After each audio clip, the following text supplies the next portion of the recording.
Guru Sakshat Parabrahma Tasmai Sri Gurave Namaha. Om Ganana Antva Ganapati Gammavamahe Kavinam Upavashravastramam Jeshtarajam Brahmanan Brahmanaspata Anushrunnoti Bisida Sadhanam. Om Mahaganadipataye Namaha. Om Keshwaya Namaha. Om Narayana Namaha. Om Madhavaya Namaha. Om Govindaya Namaha. Om Vishnuve Namaha. Matsudraya Namaha. Trivikramaya Namaha. Vamanaya Namaha. Sridharaya Namaha. Vrishikeshaya Namaha. Padmanabhaya Namaha. Damodharaya Namaha. Sankarshnaya Namaha. Vasudevaya Namaha. Pradyumnaya Namaha. Niruddhaya Namaha. Purushottamaya Namaha. Dokshaya Namaha. Narasimhaya Namaha. Achyutaya Namaha. Janardhanaya Namaha. Upendraya Namaha. Hare Namaha. Sri Krishna Namaha. Sri Krishna. Dear friends, we reached the 11th chapter of 11th Canto of Mahabhagavata Purana. Lord Krishna explained to Uddhava that an internally liberated soul is beyond the three modes of material nature. What are the three modes of material nature? One is Sattvika Guna, another is Rajasika Guna, and Tamasika Guna. So, eternally liberated soul is beyond the three modes of this material nature. Since a liberated soul is considered to be beyond even the superior mode of goodness, how can he be recognized? By false identification with the modes of nature which produce one's own material body, one is bound by illusion. On the other hand, by transcending the modes of nature, one is liberated. On the other hand, by transcending the modes of nature, one is liberated. However, in ordinary activities such as eating, evacuating, relaxing, sitting, sleeping, a liberated soul and a conditioned soul appear to be the same. Therefore, Uddhava is inquiring, by what symptoms can I recognize that one living entity is performing such as external activities without false ego? And by what symptoms can I recognize one who is working under the illusory bondage of the material identification? This is a very difficult question. This is difficult because the ordinary bodily functions of liberated and conditioned personalities appear similar. Uddhava has approached the Supreme Personality of Godhead Krishna, taking him as his personal spiritual master and guru, and wants to be enlightened about how to understand the differences between the material and spiritual life. Since the living entity is sometimes called eternally conditioned, how could he ever be considered eternally liberated or vice versa? This is an apparent contradiction type of problem. I think Lord Krishna is going to give a full explanation of this situation now in this chapter. Lord Sri Krishna describes to Uddhava the difference between the conditioned and liberated living entities, the characteristics of the saintly person, and the different aspects of the practice of devotional service. Uddhava had presented questions regarding conditioned and liberated entities. In his replies, the Almighty Lord Sri Krishna states that although the spirit soul is a part and parcel of the Supreme Personality of Godhead, on account of his infinitesimal nature, he falls into contact with the material energy, which causes him to accept the covering designations of modes of goodness, passion, or ignorance, Sattvika, Rajasika, or Tamasika. Thus, the soul has been bound up since time immemorial.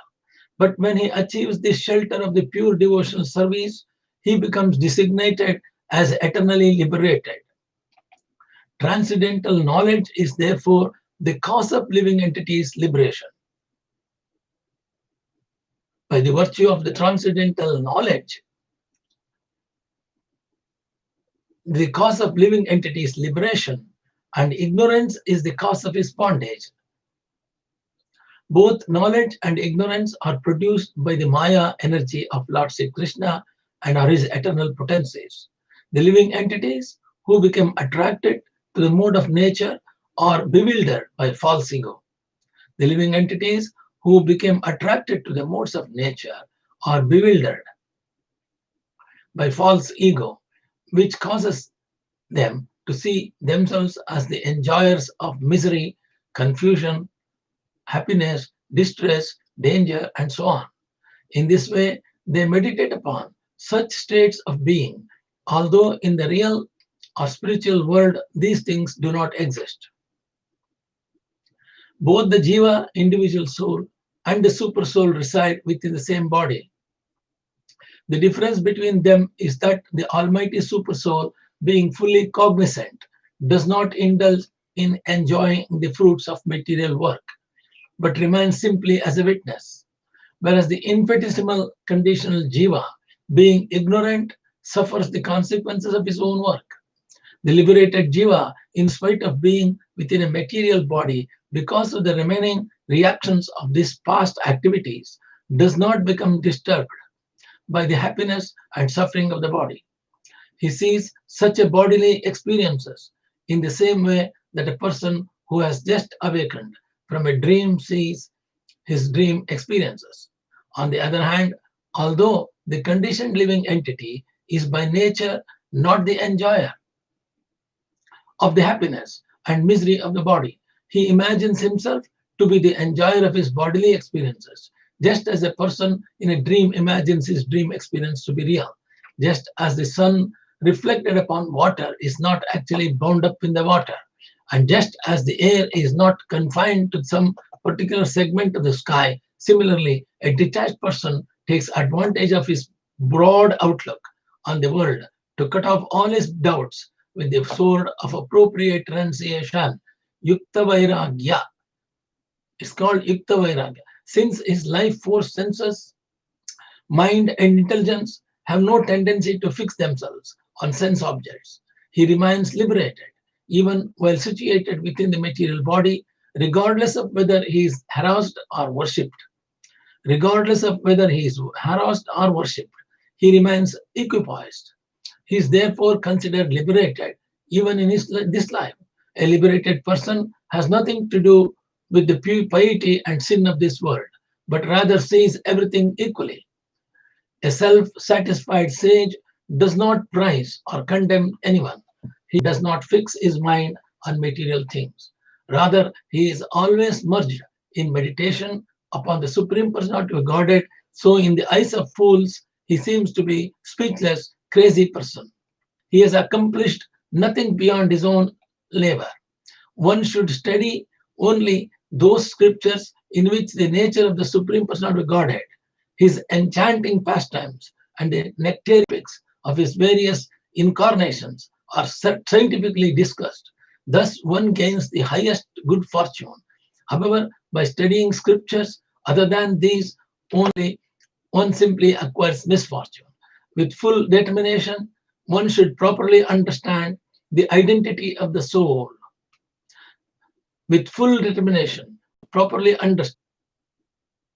When the mind is carried away by the three modes of nature, it can no longer meditate properly on the transcendental supreme truth. After many lifetimes, faithful persons who have performed Vedic sacrifices. After many lifetimes, faithful persons who have performed Vedic sacrifices are acquiring religiosity, economic development, and sense gratification finally engage in hearing, chanting, and constantly thinking of the Supreme Lord's all auspicious pastimes, which purify the entire universe. Such persons then achieve the association of bona fide spiritual master and the saintly devotees. After that, by the mercy of the spiritual master, they began to follow the paths set out by the standard authorities of spiritual life, the Mahajanas, and become actually perfect in realization of their own true identity. Having heard these instructions from Lord Krishna, Uddhava further desired to understand the characteristics of a factually saintly person and the different aspects of devotional practice. Lord Krishna replied that the real sadhu or a Vaishnava is qualified with following characteristics. He is merciful, non-envious, always truthful, self-controlled, faultless, magnanimous, gentle, clean, non-possessive, helpful to all, peaceful, dependent on Krishna alone, free from lust, devoid of material endeavor, steady, in control of the six enemies of the mind, moderate in eating, never bewildered, always respectable to others, never desirous of respect for himself, sober, compassionate, friendly, poetic, expert, and silent. The principal characteristic of sadhu is that he takes shelter of Krishna alone.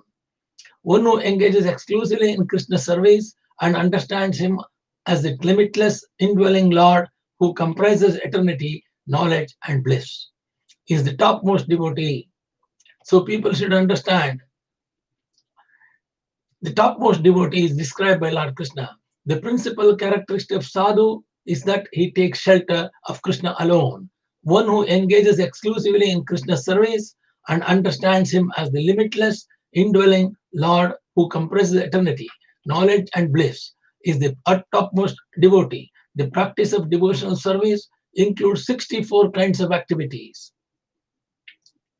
The practice of devotional service includes 64 kinds of activities. Among these are 1 to 6: seeing, touching, worshipping, serving, glorifying, and offering obeisances to the deity of the Lord and his pure devotees. The 6 are: 1 is seeing, touching, worshipping, serving, glorifying, and offering obeisances to the deity of the Lord and his pure devotees. These are the 6 first steps of devotional service. The 7th is developing attachment for hearing and chanting of the Lord's qualities, pastimes. 7th is developing attachment to Lord Krishna and hearing the chanting of Lord Krishna's qualities, pastimes, and so on is the 7th one. The 8th one, remaining always in meditation upon the Lord. The man has to be remaining always in meditation upon the Lord. That's the 8th quality. 9th is offering everything one acquires to the Lord. Whatever we acquire, everything we have to offer to the Lord. That is 9th one. The 10th aspect is accepting oneself to be the Lord's servant. Because he's already, all the devotees are surrendered to Lord as the servant of the Lord. Accepting oneself to be the Lord's servant is not difficult for anybody, I think. Number 11, offering the Lord one's heart and soul.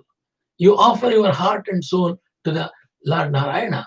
That is also not difficult, but people have to practice this. Number 12 is engaging in glorification of the Lord's birth and activities.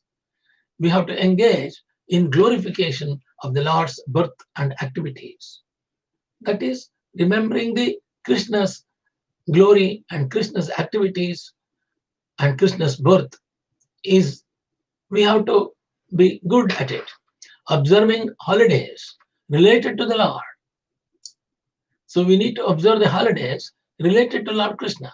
Performing festivals in Lord's temple in the company of other devotees and with music, singing, and dancing. That's the 14th. 14th aspect is performing festivals in the Lord's temple in the company of other devotees and with music, singing, and dancing. Now 15th, celebrating all varieties of yearly functions in the respect of Lord Krishna. Number 16th is offering foodstuffs to the Lord, Naivedya. 17th is taking initiation according to the Vedas and Tantras. Taking initiation according to Vedic Shastra is important. People, once they get Upanayanam, they are initiated. They will chant Gayatri Mantra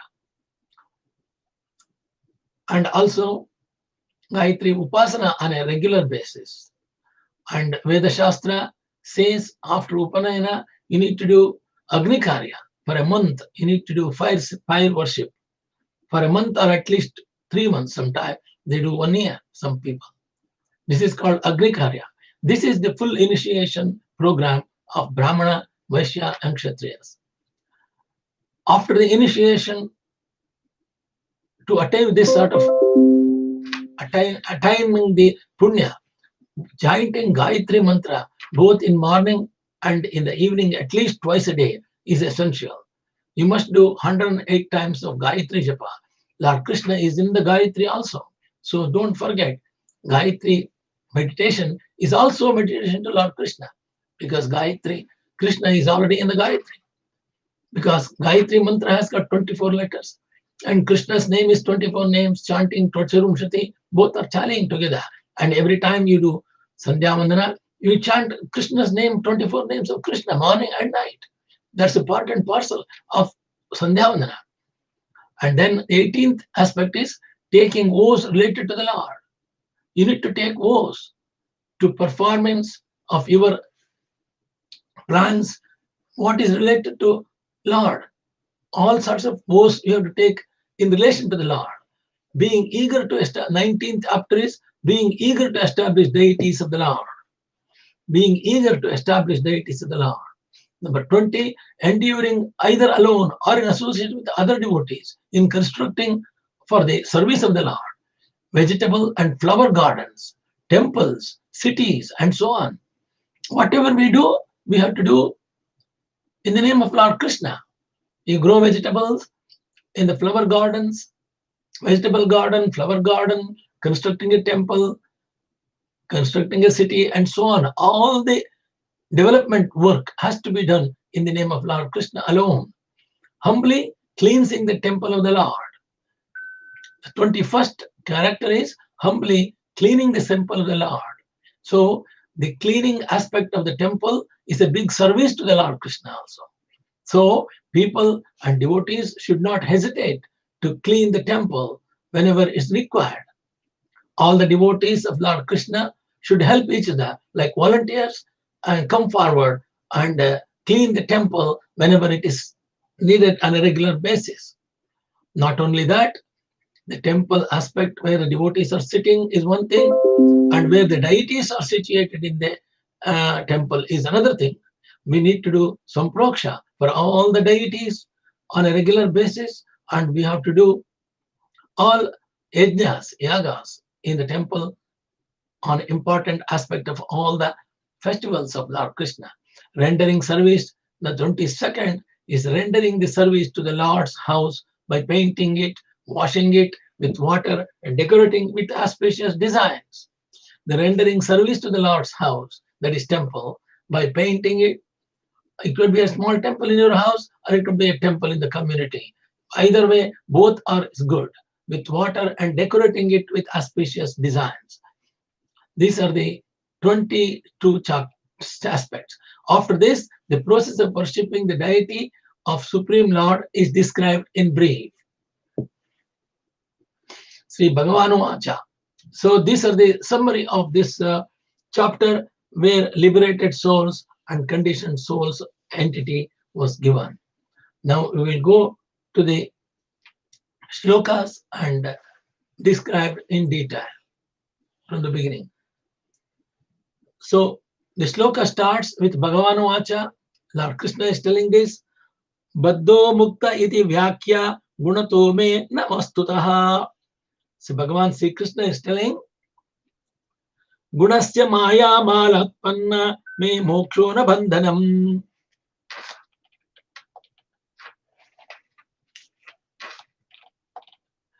Supreme Personality of Godhead, Lord Krishna says to Uddhava, my dear Uddhava, due to the influence of the material modes of nature, which is Rajasika Guna, Tamasika Guna, and Satvika Guna, which are under my control, the living is also they are under the control of Lord Krishna. The living entity is sometimes designated as conditioned and sometimes as liberated.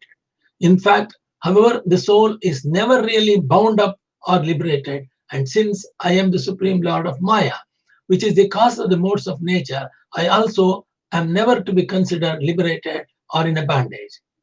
I also am never to be considered liberated or in bondage. My dear Uddhava, due to the influence of the material modes of nature, which are under my control, the living entity is sometimes designated as conditioned and sometimes as liberated. In fact, however, the soul is never really bound up or liberated. And since I am the Supreme Lord of Maya, which is the cause of the modes of nature, I also am never to be considered liberated or in bondage.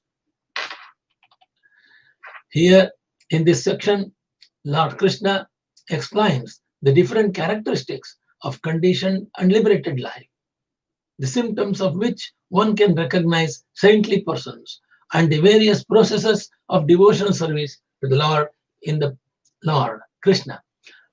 Uddhava inquired from the Lord, how the conditioned and liberated life are possible. The Lord now replies that Uddhava's question is somewhat superficial since the pure spirit soul is never entangled in the material energy of the Lord. The Lord now replies that Uddhava's question is somewhat superficial since the pure spirit of soul is never entangled in the material energy of the Lord. Spirit soul is never entangled in the material energy of the Lord. The living entity imagines a false connection with the three modes of nature and accepts the material body as the self. The living entity, that is, we are all, imagine a false connection with the three modes of nature and accept the material body as the self. We are connected with all the three modes of nature because we change our modes of nature sometimes. Tamasika guna to Rajasika and Rajasika to Sattvika. And all the three are beyond that, you got Shuddha Sattva and accept the material body as the self. The living entity, therefore, suffers the consequences of his own imagination, just as one suffers the illusory activities of a dream. This does not indicate that the material world is illusionary, in the sense that it is a non-existent. The material world is certainly real, being the potency of the personality of Godhead, and the living entity being the superior potency of the God is also real. Living entity is also real, the material world is real, but the living entity's dream of being part of the parcel of the material world is an illusion. But the living entity's dream of being a part and parcel of the material world is an illusion that drags him into the contradictory state called material conditioned life. The living entity is never actually baddha or bound up, since he merely imagines a false connection with the material world. Because there is ultimately no permanent connection between the living entity and the matter. There is no actual liberation. The living entity, being eternally transcendental to the inferior material energy of the Lord, is eternally liberated. Lord Krishna reveals that in one sense, the living entity is factually not bound up and thus cannot be liberated. But in another sense, the terms bondage and liberation can be conveniently applied to indicate the particular situation of the individual soul, who is the marginal potency of the Lord. Although the individual soul is never actually bound to matter, he suffers the reactions of material nature because of false identification, and thus the term baddha or bound up may be used to indicate the nature of living entities' experience within the inferior energy of the Lord. Since baddha describes a false situation, the freedom from such a false situation may also be described as moksha or liberation. Since baddha describes a false situation, freedom from such a false situation may also be described as moksha or liberation. Therefore, the terms bondage and liberation are acceptable if one understands that such terms only refer to temporary situations created by the illusion and do not refer to the ultimate nature of the living entity. In this verse, Lord Krishna states, Gunasya Maya Mulavatam. Gunasya Maya Mulatvan Name Moksha Na Bandhanam. The terms liberation and bondage can never be applied to the Supreme Personality of Godhead, since He is the absolute truth and the supreme control of everything. Lord Krishna is eternally the supreme transcendental entity, and He can never be bound by illusion. It is the duty of the illusory potency of the personality of Godhead to attract the living entities to ignorance by creating the false impression of a blissful existence separate from Lord Krishna. The illusory conception of existence apart from the personality of Godhead is called Maya. The illusory conception of existence apart from the personality of Godhead is called Maya, or material illusion. Since Lord Krishna is the supreme absolute controller of Maya, there is no possibility that Maya could have any influence over the personality of Godhead Krishna. Thus, the term bandhanam or bondage cannot be applied to eternal blissful and omniscient personality of Godhead. The term moksha or liberation, indicating that freedom from bandhana, is equally irrelevant to the Lord. Srila Bhakti Siddhanta Saraswati Thakur has commented on this verse as follows: the Supreme Personality of Godhead is endowed with great spiritual potencies because of mundane concoctions. The conditioned soul imagines that the absolute truth is devoid of variegated spiritual potencies by which he may enjoy blissful life, although the living entity is the spiritual potency of the Lord. Although the living entity is the spiritual potency of the Lord, he is presently situated in the inferior illusory potency, and by engaging in mental speculation, he becomes bound in conditioned life. Liberation means that the living entity should transfer himself to the spiritual potency of the Lord. The liberation means that the living entity, that's we the devotees, should transfer ourselves to the spiritual potency of the Lord, which can be divided into three categories: Hladini, the potency of the bliss; Sandini, the potency of the eternal existence; and Samavat, the potency of omniscience. Liberation means that the living entity should transfer himself to the spiritual potency of the Lord. And this spiritual potency of the Lord is divided into three categories. Number one is Hladini, the potency of bliss; Sandini, the potency of eternal existence; and Samvat, the potency of omniscience. Since the personality of Godhead Krishna is eternally endowed with a pure existence of bliss and knowledge, he is never conditioned or liberated. The living entity, however, being entangled in the Lord's material potency, is sometimes conditioned and sometimes liberated. So we the devotees could be sometimes conditioned, sometimes liberated, depending upon our material potency. The neutral original state of the three modes of nature is called Maya. When the three modes of nature interact, one of them will become powerful. So either Rajasika or Tamasika or Satvika, one of them become powerful, subordinating the other two modes until another mode becomes prominent. In this way, the three can be distinguished in their variety of manifestation. Although the threefold material potency expands from personality of Godhead, the Lord himself, in his personal form, is the actual abode of the three spiritual potencies, namely eternality, bliss, and knowledge. If one desires to become free from the entanglement of conditioned life within the material sky, called the kingdom of Maya, one must come to the spiritual sky wherein the living entities are filled with bliss, possess eternal spiritual bodies, and engage in the loving devotional service of the Lord. By developing one's eternal spiritual form in the loving service of the Lord, one immediately transcends the duality of the conditioned life and impersonal liberation and can directly experience the spiritual potencies of the Lord. At that time, there is no possibility of false identification with the material world. One immediately transcends the duality of the conditioned life and impersonal liberation and can directly experience the spiritual potencies with the Lord. At that time, there is no possibility of false identification with the material world. Realizing oneself to be eternal spirit soul, the living entity can understand that he is never truly connected to the matter because he is part of the superior energy of the Lord. Therefore, both material bondage and liberation are ultimately meaningless within the reality of the spiritual sky. The living entity is the marginal potency of the Lord and should exercise his free will to engage in the pure devotional service of the Lord. By reviving one's eternal spiritual body, one can understand oneself to be minute particle of the spiritual potency of the Lord.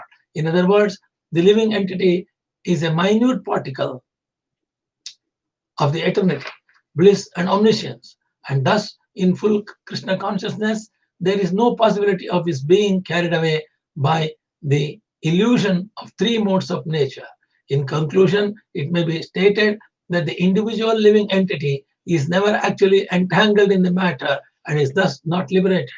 Although his illusionary state may be accurately described as entangled or liberated. On the other hand, the Supreme Personality of Godhead is eternally situated in his own spiritual potencies and can never be described as being bound up. And thus, there is no meaning to the concept of Lord's freeing himself from such a non-existent conditions.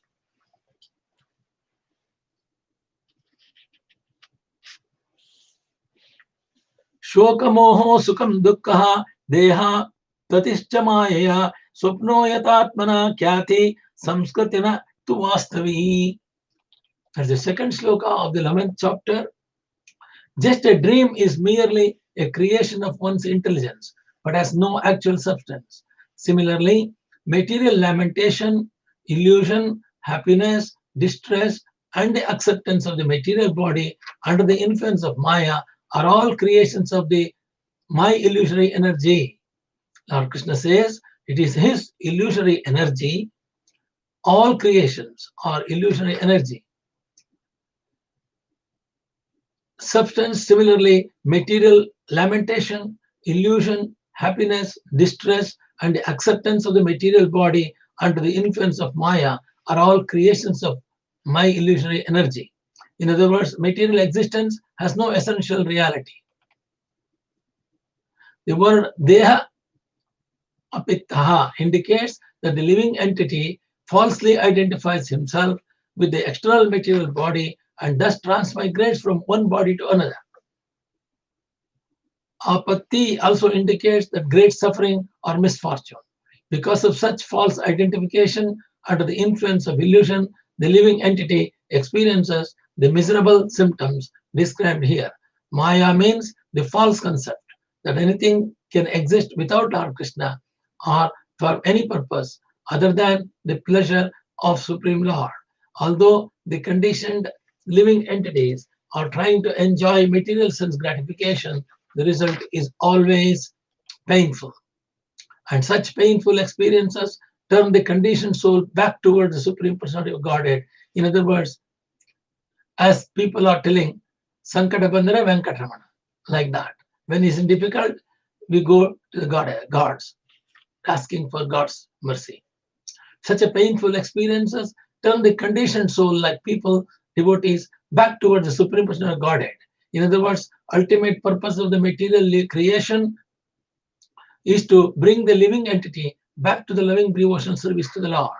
Therefore, even the sufferings of the material world may be seen as the transcendental mercy of the personality of Godhead. Sometimes this could be a mercy of God Krishna. Your suffering could be a mercy of Lord Krishna, so that you can come back to lotus feet of Lord Krishna. The conditioned soul, imagining that material objects are meant for his personal enjoyment, bitterly laments the loss of such objects. In this verse, the example is given of a dream in which the material influence is given of a dream in which the material intelligence creates many illusory objects. Similarly, our polluted material consciousness creates the false impression of material sense gratification. But this phantasmagoria, being devoid of Krishna consciousness, has no real existence. Your devotional activities should be pertaining to Krishna. By surrendering to polluted material consciousness, the living entity is afflicted with innumerable troubles. The only solution is to see Lord Krishna within everything and everything within Lord Krishna. That is the solution to our confusion. The solution is we have to see Lord Krishna in everybody's face, and every animal's face, and every bird's face, and every tree's face. All the living entities are part and parcel of Krishna. We should understand that we have to see Krishna in everything, and also everything within Lord Krishna. We have to see all the things in Lord Krishna. Thus one understands that Lord Krishna is the supreme enjoyer, the proprietor of everything, and the well-wishing friend of all living beings. Lord Krishna is the well-wishing friend of all living beings. The devotees should understand these three things. Only the solution to the confusion of the situation, Lord Krishna, we have to see Lord Krishna in everybody's face, every living entity's face. Even the dog, street in the dog is Lord Krishna. Even the crocodile in the water, we need to see Lord Krishna. Even the tree in the forest, we need to see Lord Krishna. That is the way the devotional aspect increases towards Lord Krishna. One understands that Lord Krishna is the supreme enjoyer, the proprietor of everything what we see in the universe, and the well-wishing friend of all living beings. In material illusion, there is no understanding of one's eternal spiritual body, nor is there knowledge of the absolute truth. Therefore, material existence, even in its most sophisticated or pious form, is always foolishness. One should not misunderstand the example of the dream to mean that the material world has no real existence. Material nature is the manifestation of the Lord's external potency. Material nature is the manifestation of the Lord's external potency, just as the spiritual sky is the manifestation of the Lord's internal potency. Although the material objects are subject to the transformation and thus have no permanent existence, the material energy is real because it comes from the real supreme reality of Lord Krishna. It is the only our false acceptance of the material body as a factual self and our foolish dream that the material world is meant for our pleasure that have no real existence. They are merely mental concoctions. One should cleanse oneself of material designations and wake up to the all-pervading reality of the personality of Godhead, Lord Krishna.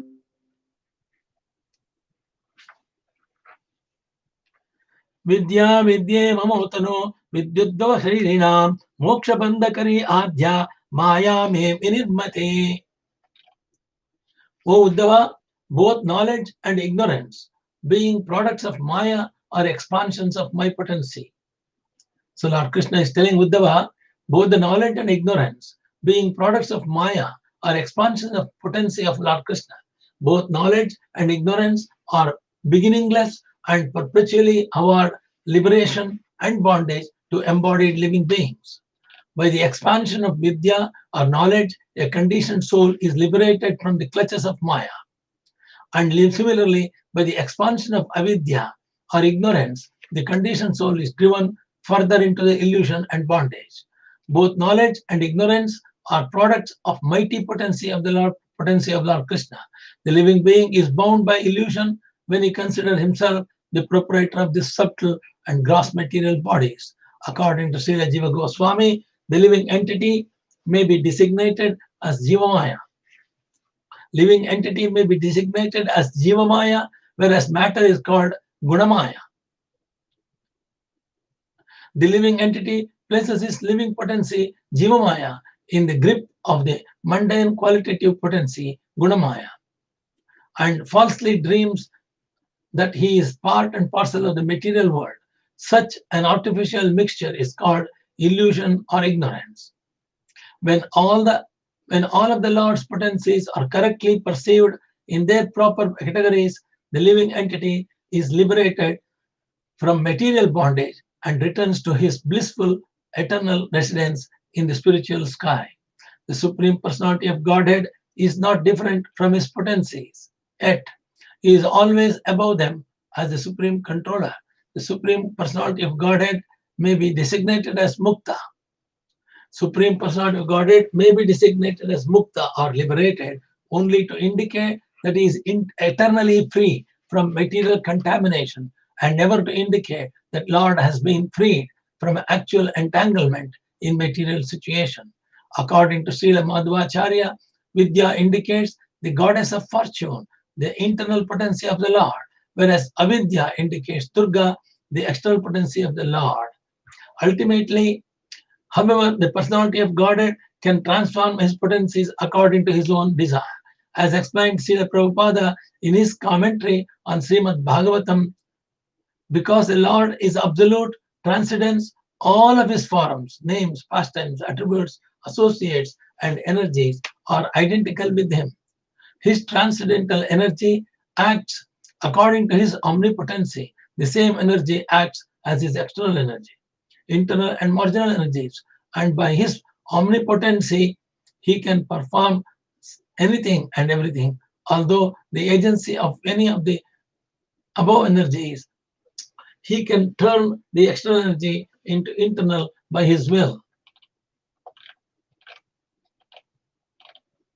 O most intelligent Uddhava, the living entity called Jiva is a part and parcel of me. But due to ignorance, he has been suffering material bondage since the time immemorial. By knowledge, however, he can be liberated. So we need to understand what Lord Krishna is telling. The Lord Jiva is a part and parcel of Krishna. But due to ignorance, he has been suffering in material bondage since time immemorial. By knowledge, however, he can be liberated.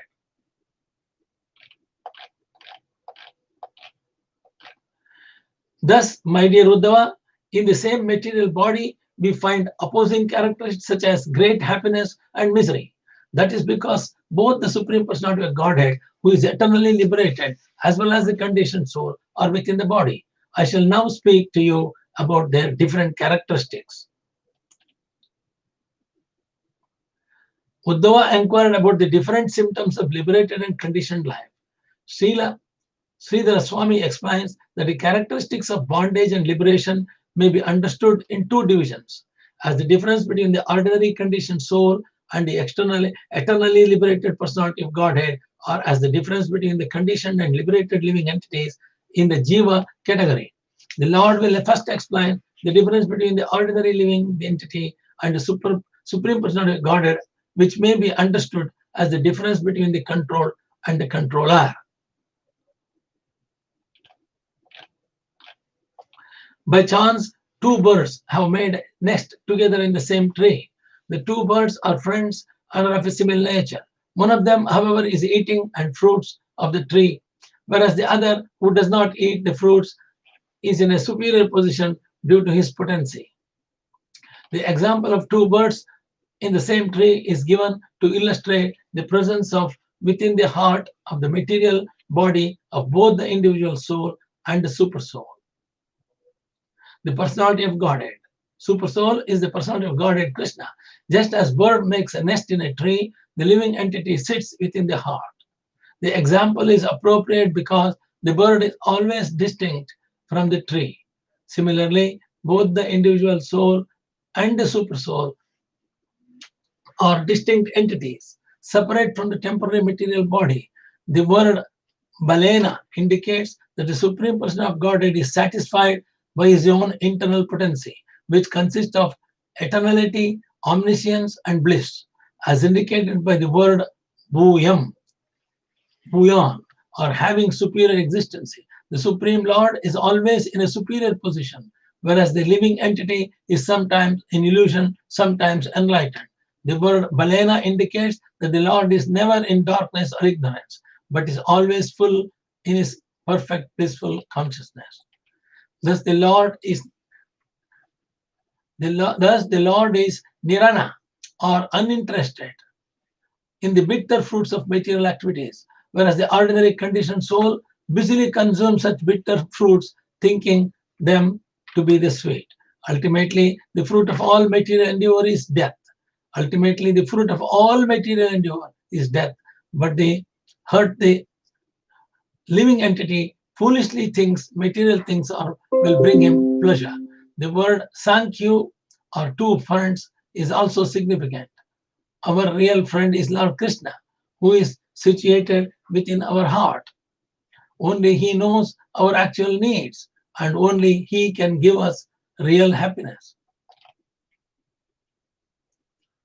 Lord Krishna is so kind that he patiently sits in the heart, trying to guide the conditioned soul back home, back to Godhead. Certainly, no material friend would remain with his foolish companion for millions of years, especially if his companion were to ignore him or even curse him. But Lord Krishna is such a faithful, loving friend that he accompanies even the most demonic living entity, and is also in the heart of the insect, pig, and dog. That is because the Lord Krishna is supremely Krishna consciousness and sees everything living entity as a part and parcel of himself.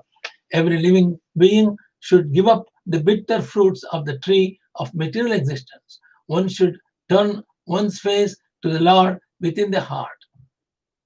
One should turn one's face to the Lord within the heart and revive one's eternal living relationship with the one's real friend Lord Krishna. The word Sadrasu or similar nature indicates that both the living entity and the personality of Godhead are consciousness entities.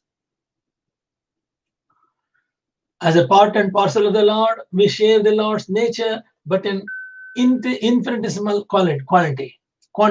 Thus, the Lord and the living entity are Sadrushu. A similar statement is found in Svetasvara Upanishad. There are two birds on one tree. One of them is eating the fruits of the tree, while the other is witnessing the actions. The witness is the Lord, and the fruit eater is a living entity.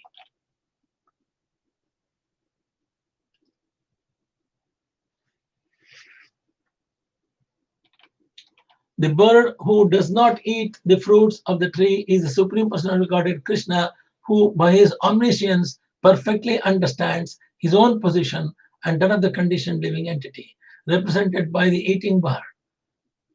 His own position, and that the conditioned living entity represented by the eating bird. That living entity, on the other hand, does not understand himself or the Lord.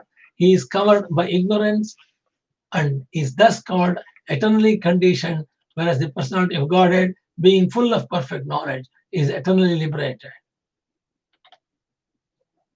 The word Vidya, Maya in this verse indicates the internal potency of the Lord and not the external potency, Mahamaya. Within the material world, there is a Vidya or material science and Avidya or material ignorance. But in this verse, Vidya means the internal spiritual knowledge by which the personality of God is fixed in omniscience. The example of two birds in a tree, which is given in many Vedic literatures, demonstrates the statement of Nitya Nityanam. There are two categories of eternal living entities, namely the Supreme Lord and the minute Jiva soul. The conditioned Jiva soul, forgetting his identity as an eternal servant of the Lord, tries to enjoy the fruits of his own activities and thus comes under the spell of ignorance. This bondage of ignorance has existed since time immemorial and can be rectified only by one's taking to the loving devotional service of the Lord, which is full of spiritual knowledge. In conditioned life, the living entity is forced by the laws of nature to engage in a pious and impious fruitive activities. But the liberated position of every living entity is to offer the fruits of his work to the Lord, the supreme enjoyer. It should be understood that even when the living entity is in liberated condition, his knowledge is never equal in quantity to that of the personality of Godhead. Even Lord Brahma, the supreme living entity within this universe, acquires only partial knowledge of the personality of Godhead and his potencies. Even Lord Brahma, the supreme living entity within this universe, acquires only partial knowledge of the personality of Godhead and his potencies.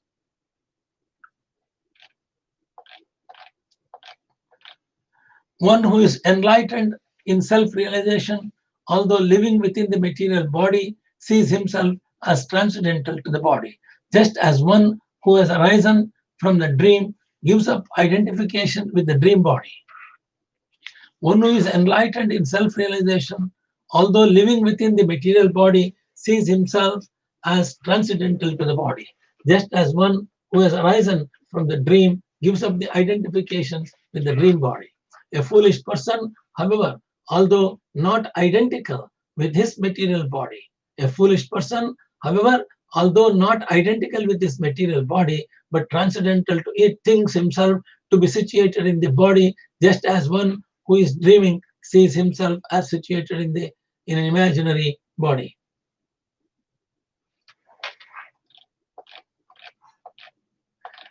An enlightened person who is free from the contamination of material desire does not consider himself to be the performance of bodily activities.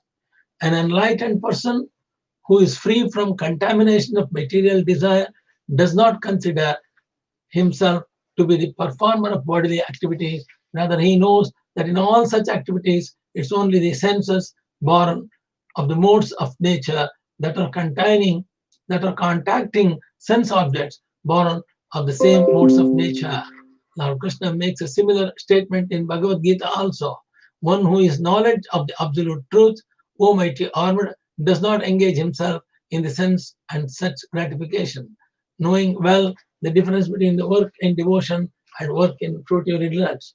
The material body always interacts with the sense objects, for in order to survive, the body must eat, drink, speak, sleep, and so on. But an enlightened person who knows the science of Krishna consciousness never thinks, I am accepting these sense objects as my property. They are meant for my pleasure. Similarly, if the body performs a wonderful activity, a Krishna conscious person does not become proud, nor is he depressed by the failure of the body to function in a particular way. In other words, Krishna consciousness means giving up identification with the gross and subtle material bodies. One should see them as the external energy of the Lord, working under the direction of the Lord's empowered representative of Maya. One absorbed in fruitive activities works under the jurisdiction of Maya, Mahamaya, or the external illusory potency, and experiences the miseries of material existence. On the other hand, a devotee works under the internal potency called Yogamaya and remains satisfied by offering his loving service to the Lord. In either case, the Lord himself, by his multifarious potencies, is the ultimate performed action. According to Sri Vishwanath Chakravarti Thakura, one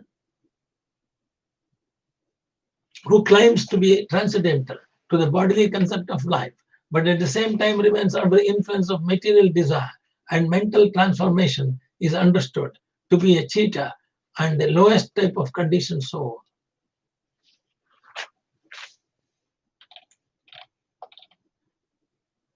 An unintelligent person situated within the body, created by his previous fruitive activities, thinks, I am the performer of action. Bewildered by false ego, such a foolish person is therefore bound up by fruitive activities which are in fact carried out by the modes of nature. An unintelligent person situated within the body, created by his own previous fruitive activities, thinks, I am the performer of action. Bewildered by false ego, such a foolish person is therefore bound up by fruitive activities, which are in fact carried out by the modes of nature. An enlightened person fixed in detachment engages his body in lying down, sitting, walking, bathing, seeing. An enlightened person fixed in detachment engages his body in lying down, sitting, walking, bathing, seeing, touching, smelling, eating, hearing, and so on, but is never entangled by such activities. Indeed, remaining as a witness to all bodily functions, he merely engages his bodily senses with their objects and does not become entangled with an unlimited person. Become entangled like an unintelligent person. Although the sky or a space is a resting place for everything, the sky does not mix with anything, nor is it entangled.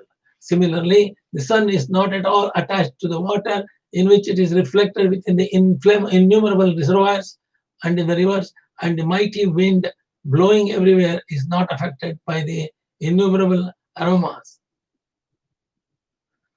and atmosphere through which it passes. In the same way, a self-realized soul is completely detached from the material body and the material world around it. He is like a person who has awakened and arisen from a dream with expert vision sharpened by detachment. The self-realized soul cuts all doubts to pieces through knowledge of the self and completely withdraw his consciousness from the expansion of the material variety. A person is considered to be completely liberated from the gross and subtle material bodies when all the functions of his vital energy, senses, mind, and intelligence are performed without material desire. Such a person although situated within the body, is not entangled. This is very important. All the devotees understand. A person is considered to be completely liberated from the gross and subtle material bodies when all the functions of his vital energy, senses, mind, intelligence are performed without material desire. Such a person, although situated within the body, is not entangled.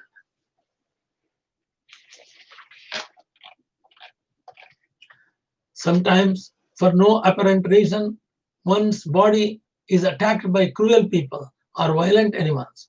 At other times and in other place, one will suddenly be offered a great respect or worship, one who becomes neither angry when attacked nor satisfied when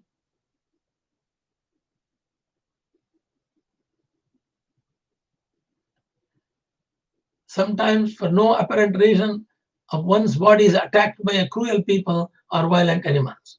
At other times and in other places, one will suddenly be offered great respect or worship, one who becomes neither angry nor when attacked nor satisfied when the worship is actually intelligent. A saintly sage sees with equal vision and thereafter, therefore, is not affected by that which is material good or bad. Indeed, although he observes others performing good and bad work and speaking properly and improperly, the sage does not praise or criticize anyone. For the purpose of maintaining his body, a liberated sage should not act, speak, or contemplate in terms of material body, material good or bad. Rather, he should be detached in all material circumstances and taking pleasure in self-realization.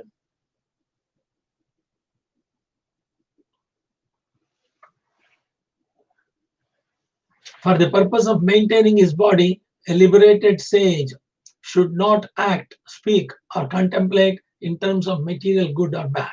Rather, he should be detached in all material circumstances and taking pleasure in self-realization. He should wander about engaged in his liberated life, style, appearing like a retarded person to outsiders. According to Srila Jiva Goswami, this verse describes a type of discipline recommended by the Jnani Yogis, who by intelligence try to understand that they are not their material bodies.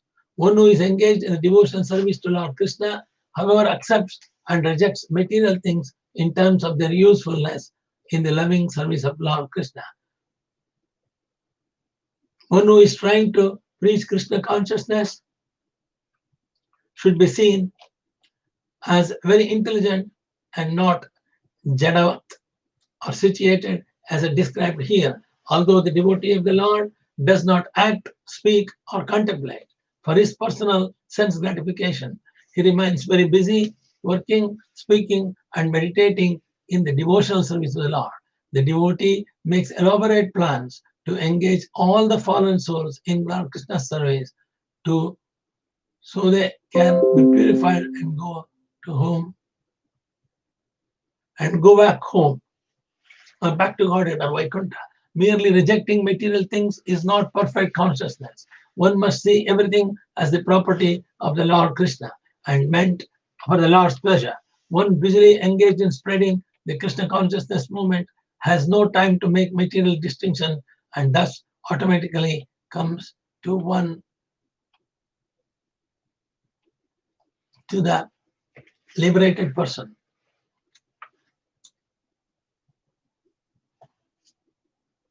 शब्द ब्रह्मणि निष्णातो निष्प्रयात्परेधि समस्तस्य शमफलो हृदयेनमिव रक्षतः हृदयेनमिव रक्षतः हृदयेनमिव रक्षतः.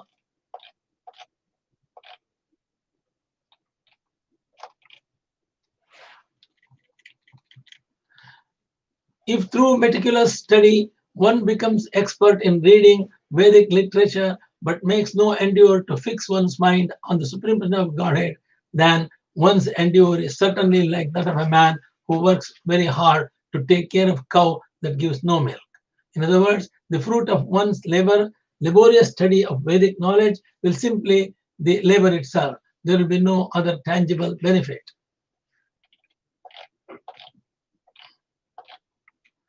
My dear Uddhava, that man is certainly most miserable who takes care of a cow that gives no milk, an unchaste wife, a body totally dependent on others, useless children, or wealth not utilized for the right purpose. Similarly, one who studies Vedic knowledge devoid of my glories is almost miserable.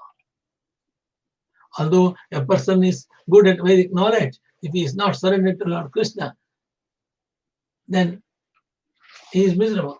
A more human being actually learned or expert when he understands that all material objects perceived through the various senses are expansion of the Supreme Personal Godhead, and that nothing exists without the support of the Lord Krishna. In this verse, though various examples, it is concluded that the power of speech is useless if not engaged in the support of the Supreme Lord.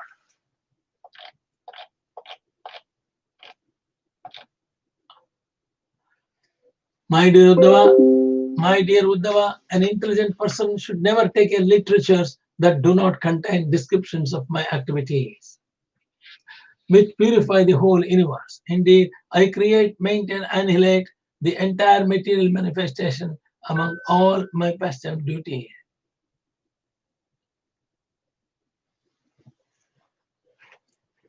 My dear Uddhava, an intelligent person should never take in literatures that do not contain descriptions of my activities, which purify the whole universe.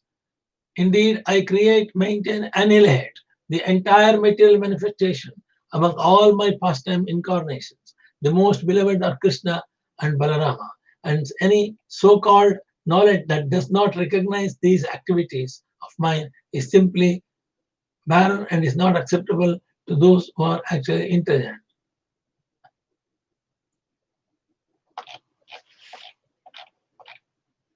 Coming to this conclusion of all knowledge, one should give up the false conception of material variety that one imposes upon the soul and thus sees one's material existence. The mind should be fixed on me since I am all pervading.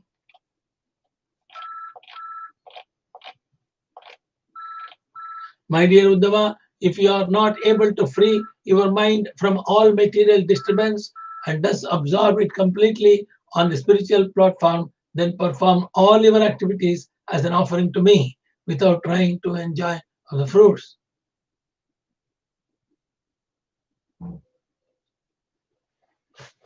If one offers one's activities to Lord Krishna without trying to enjoy the results, one's mind becomes purified. When the mind is purified, the transcendental knowledge automatically manifests. Since such knowledge is by product of pure consciousness, when the mind is absorbed in perfect knowledge, it can be raised to the spiritual platform described in Bhagavad Gita. One who is thus transcendentally situated at once realizes the Supreme Brahman. He never laments nor desires to have anything. He is equally disposed to every living entity. In that state, he attains pure devotion service unto me. By absorbing the mind in the transcendental form of Lord Krishna, one can surpass the state of the By absorbing the mind in the transcendental form of Lord Krishna, one can surpass the stage of ordinary transcendental knowledge, by which one simply distinguishes oneself from the gross and subtle material bodies. Spiritually encircled by loving devotion service to Lord, the mind is completely relationship with the Lord.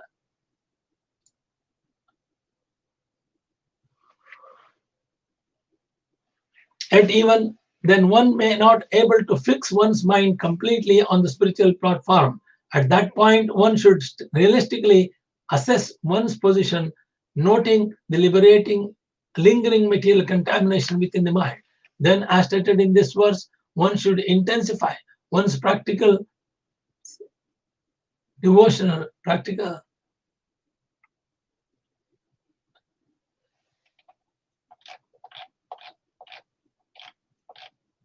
My dear Uddhava, the rations of my pastimes and qualities are all auspicious and purify the entire universe.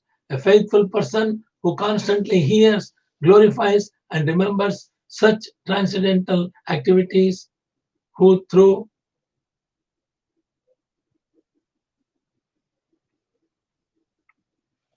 my dear Uddhava, narrations of pastimes, narration of my pastimes and qualities are all auspicious and purify the entire universe. A faithful person who constantly hears, glorifies, and remembers such transcendental activities, who through dramatic performance relieves my pastimes, beginning with my appearance, and who takes full shelter of me, dedicating his religious and sensual and occupational activities for my satisfaction, certainly obtains unflinching devotional service to me, the eternal personality of Godhead.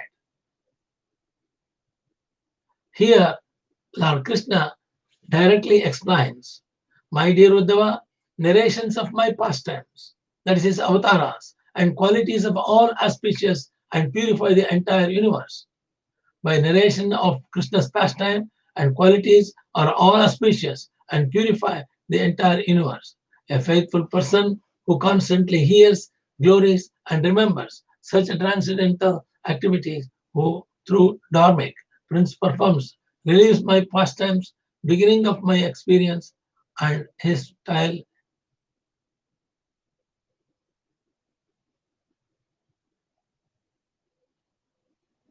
A faithful person who constantly hears, glorifies, and remembers such transcendental activities, who through dramatic performance relieves pastimes, beginning with my experience, who takes full shelter of me, dedicating his religious, sensual, occupational activities for my satisfaction, certainly obtains unflinching devotion service to me, the eternal personality of Godhead.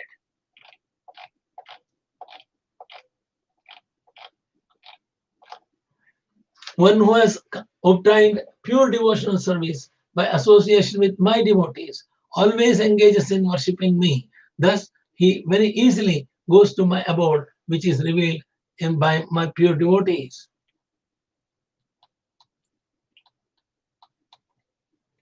Uddhava says, my dear Lord, O Supreme Personality of Godhead, what type of person do you consider to be a true devotee, and what type of devotion service approved by great devotees as worthy of being offered to your Lordship?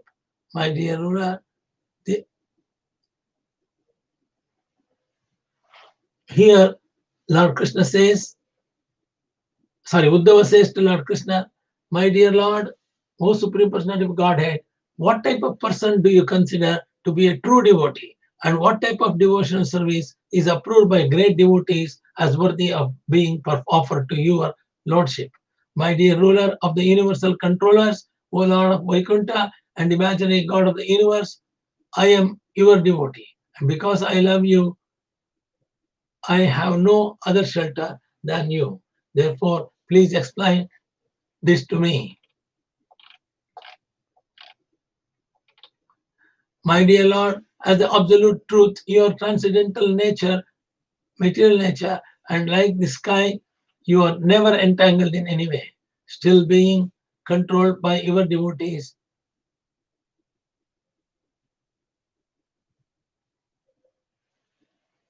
My dear Lord, as the absolute truth, you are transcendental to material nature, and like the sky, you are never entangled in any way. Still being controlled by your devotees' love, you accept any different forms incarnating according to your devotees' desire. The pure devotee of the Lord propagate devotional service all over the world, and therefore, although separate from the personal form of the Lord, they are considered to be manifestations of the God's mercy and potency as stated in Chaitanya Charitamrita, Krishna Sakti Vina Nahe Tara Paruratna.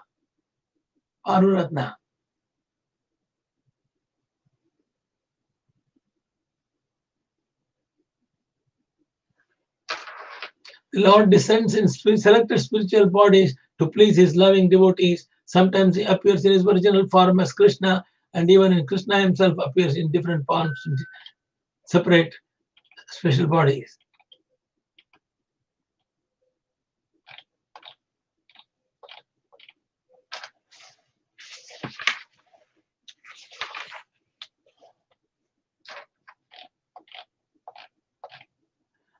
Supreme Person of Godhead, Lord Krishna says to Uddhava, O Uddhava, saintly person is merciful and never injures others.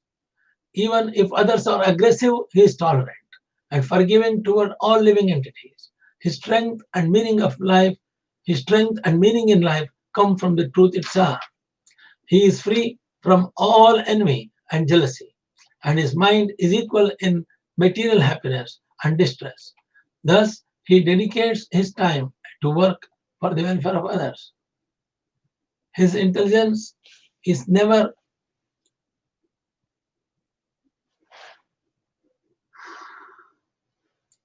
Uddhava, a saintly person is merciful and never injures others. Even if others are aggressive, he is tolerant and forgiving toward all living entities. His strength and meaning in life come from the truth itself. He is free from all envy and jealousy, and his mind is equal in material happiness and distress. Thus, he dedicates his time to work for the welfare of all of others. His intelligence is never bewildered by material desires, and he has controlled his senses. His behavior is always pleasing, never harsh, and always exemplary. And he is free from possessiveness. He never endures in ordinary exemplary way. And he is free from possessiveness. He never endures in ordinary worldly activities. And he strictly controls his eating. He therefore always remains peaceful and steady.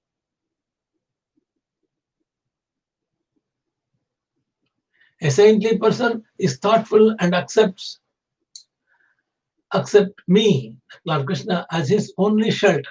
Such a person is very cautious in execution of his duties and is never subject to superficial transformation because he is steady and noble, even in distressing situation.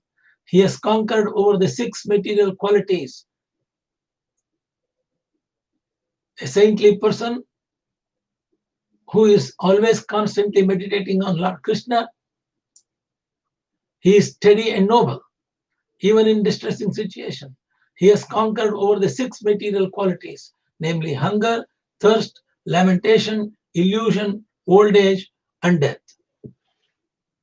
He is free from all desire of prestige and offers honors to others.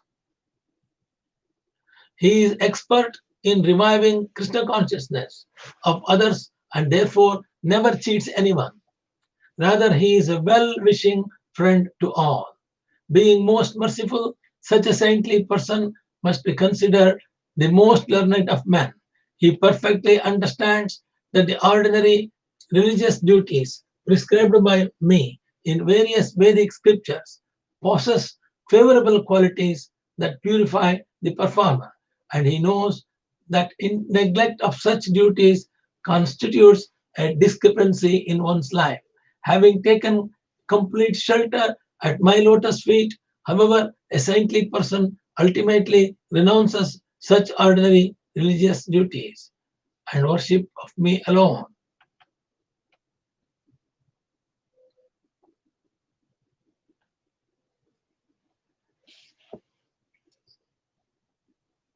Having taken complete shelter at my lotus feet, however, a saintly person ultimately renounces such ordinary religious duties and worships me alone. He is thus considered to be the best among all living entities. Verses 29 to 31 describe the 28 qualities of saintly person, and verse 32 explains the highest perfection of life. According to Srila Bhaktisiddhanta Saraswati Thakur, the 17th quality, Matsarana, or taking complete shelter of Lord Krishna, is the most important. And the other 27 qualities automatically appear in one who has become a pure devotee of the Lord. As stated in Srémad-Bhägavatam, Yashayasti Bhaktir Bhagavata Akinchana Sarvar Gunais Tatra Samaste Suraha. The 28 saintly qualities may be described as follows. The 28 saintly qualities are described as follows. Kripalu, number 1. Kripalu is a devotee cannot tolerate seeing the world seeing the world merged in ignorance and suffering the whiplashes of Maya. Kripalu, a devotee, cannot tolerate seeing the world merged in ignorance and suffering the whiplashes of Maya. Therefore, he busily engages in distributing Krishna consciousness and is called Kripalu or merciful. Akrita Droha. Even if someone is offensive toward a devotee does not become offensive in return. Indeed, he never acts against the interest of any living entity.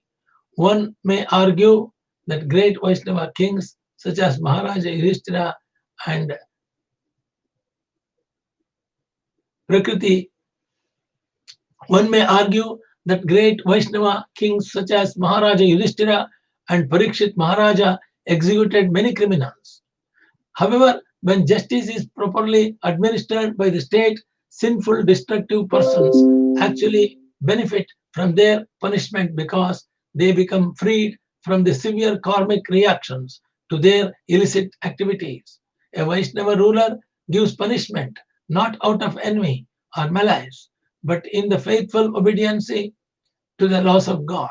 The Mayavadi philosophers who want to kill God by imagining that he does not exist or certainly Krita Droha are most injurious to themselves and others. The impersonalist imagines that he himself is supreme and thus creates a most dangerous situation and himself and his followers. Similarly, the karmis who are dedicated to material sense gratification are also killers of the self because of their absorption of material disconsciousness. They lose all chance of experiencing the absolute truth and the truth of their own self. Therefore, all living entities who come under the control of materialistic regulations and duties are unnecessarily harassing themselves and others. And a pure Vaishnava feels great compassion and concern for them. A devotee never uses his mind, body, or words to perform any act harmful to the welfare of any living entity. Titikshu, a devotee forgives and forgets any offense against himself. A devotee forgives and forgets any offense against himself. A Vaishnava is personally detached from his material body, which is made up of pus, stool, blood, and so on. Therefore, a devotee is able to overlook the obnoxious behavior of he sometimes meets with the course of preaching work and always deals with the people as a perfect gentleman. A Vaishnava loudly chants the holy name of the Lord and tolerates and forgives those fallen conditioned souls who are unable to reciprocate properly with the pure devotee. Satyasara, a devotee always remembers that he is the eternal servant of the Supreme Personality of Godhead, who is omniscient, the reservoir of all pleasure, and the ultimate enjoyer of all activities. By avoiding activities outside devotional service, a devotee remains fixed in the truth and does not uselessly waste time and thus becomes bold, powerful, and steady. Satyasara. A devotee always remembers that he is eternal servant of Supreme Personality of God and Krishna, who is omniscient, the reservoir of all pleasure, and the ultimate enjoyer of all activities. By avoiding the activities outside the devotional service, a devotee remains fixed in the truth, does not uselessly waste time, and thus becomes bold, powerful, and steady.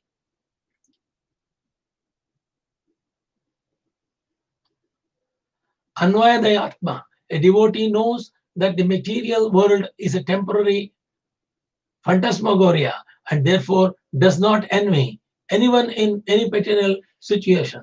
He never tries to agitate the others or criticize them unnecessarily. Sama. A devotee remains steady and equal in material happiness or distress, fame or infamy. His actual wealth is his consciousness of Krishna. His actual wealth is his consciousness of Krishna, and he understands that his real self-interest lies outside the scope of material nature. He does not become excited or depressed by external events, but remains fixed in consciousness of the omnipotency of the Lord Krishna. Sarvo upakarakaha. Sarvopakarakaha, neglecting one's selfish desires, working for the satisfaction of others is called paropakara, whereas causing trouble to others for one's personal glorification is called parapakara. Paropakara, whereas causing trouble to others for one's personal gratification is called para-apakara. A devotee always works for the pleasure of Lord Krishna, who is the resting place of all living entities, and thus devotees' activities are ultimately pleasing to everyone. Devotional service to Lord Krishna is the perfectional stage of the welfare work, since Lord Krishna is the supreme controller of everyone's happiness and distress.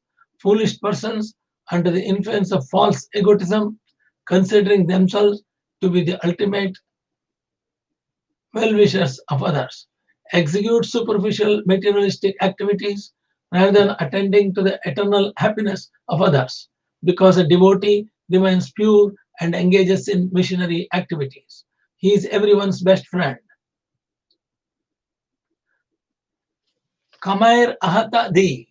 Ordinary persons see all material things as objects for their personal gratification and thus try to acquire or control them. Ultimately, a man wants to possess a woman and enjoy sex gratification with her. The Supreme Lord supplies the desired fuel and causes the fire of lust to burn painfully in one's heart. But the Lord does not give self-realization to such a misguided person. Lord Krishna is transcendental and neutral, but if one is eager to exploit the Lord's creation, the Lord gives one facility through Maya. The Lord gives one facility through Maya, and one becomes cheated of real happiness by entangling himself in the false role of a great and lusty enjoyer of the world. On the other hand, one who has taken full shelter of Krishna consciousness is enriched with perfect knowledge and bliss and is not cheated by the seductive appearance of the material world. A pure devotee does not follow the path of the foolish deer, which is seduced by the hunter's horn and killed. A devotee is never attracted by the sensuous entreaties of a beautiful woman, and he avoids hearing from bewildered karmis about the so-called glories of material acquisition. Similarly, a pure devotee is not bewildered by aroma of taste. He does not become attached to the sumptuous eating, nor does he spend the whole day making arrangements for bodily comfort. The only actual enjoyer of God's creation is the Lord himself, and the living entities are secondary enjoyers. The only actual enjoyer of God's creation is the Lord himself, and the living entities are secondary enjoyers who experience unlimited pleasure through the Lord's pleasure. This perfect process of experiencing pleasure is called bhakti yoga, or pure devotional service. This perfect process of experiencing pleasure, enjoying in devotional activities with other devotees, is bhakti yoga and service, devotional service. And a devotee never sacrifices his auspicious position of steady intelligence, even in the face of so-called material opportunity. The ninth factor is danta. A devotee is naturally repelled by sinful activities and controls his senses by dedicating all his acts to Krishna. This requires steady concentration and a cautious mentality. Number 10 is mrudu. A materialistic person will always see people as friends or enemies and thus will sometimes justify cruel or small-minded behavior in order to subdue his opponents. Since a devotee has taken shelter of Lord Krishna, he does not consider anyone his enemy and is never disturbed by the tendency to desire or enjoy the suffering of others. Thus, he is mrudu or gentle and sublime. Suchi, a devotee never touches that which is impure or improper, and simply by remembering such a pure devotee, one is freed from the tendency to sin because of his perfect behavior. A devotee is called Suchi or pure.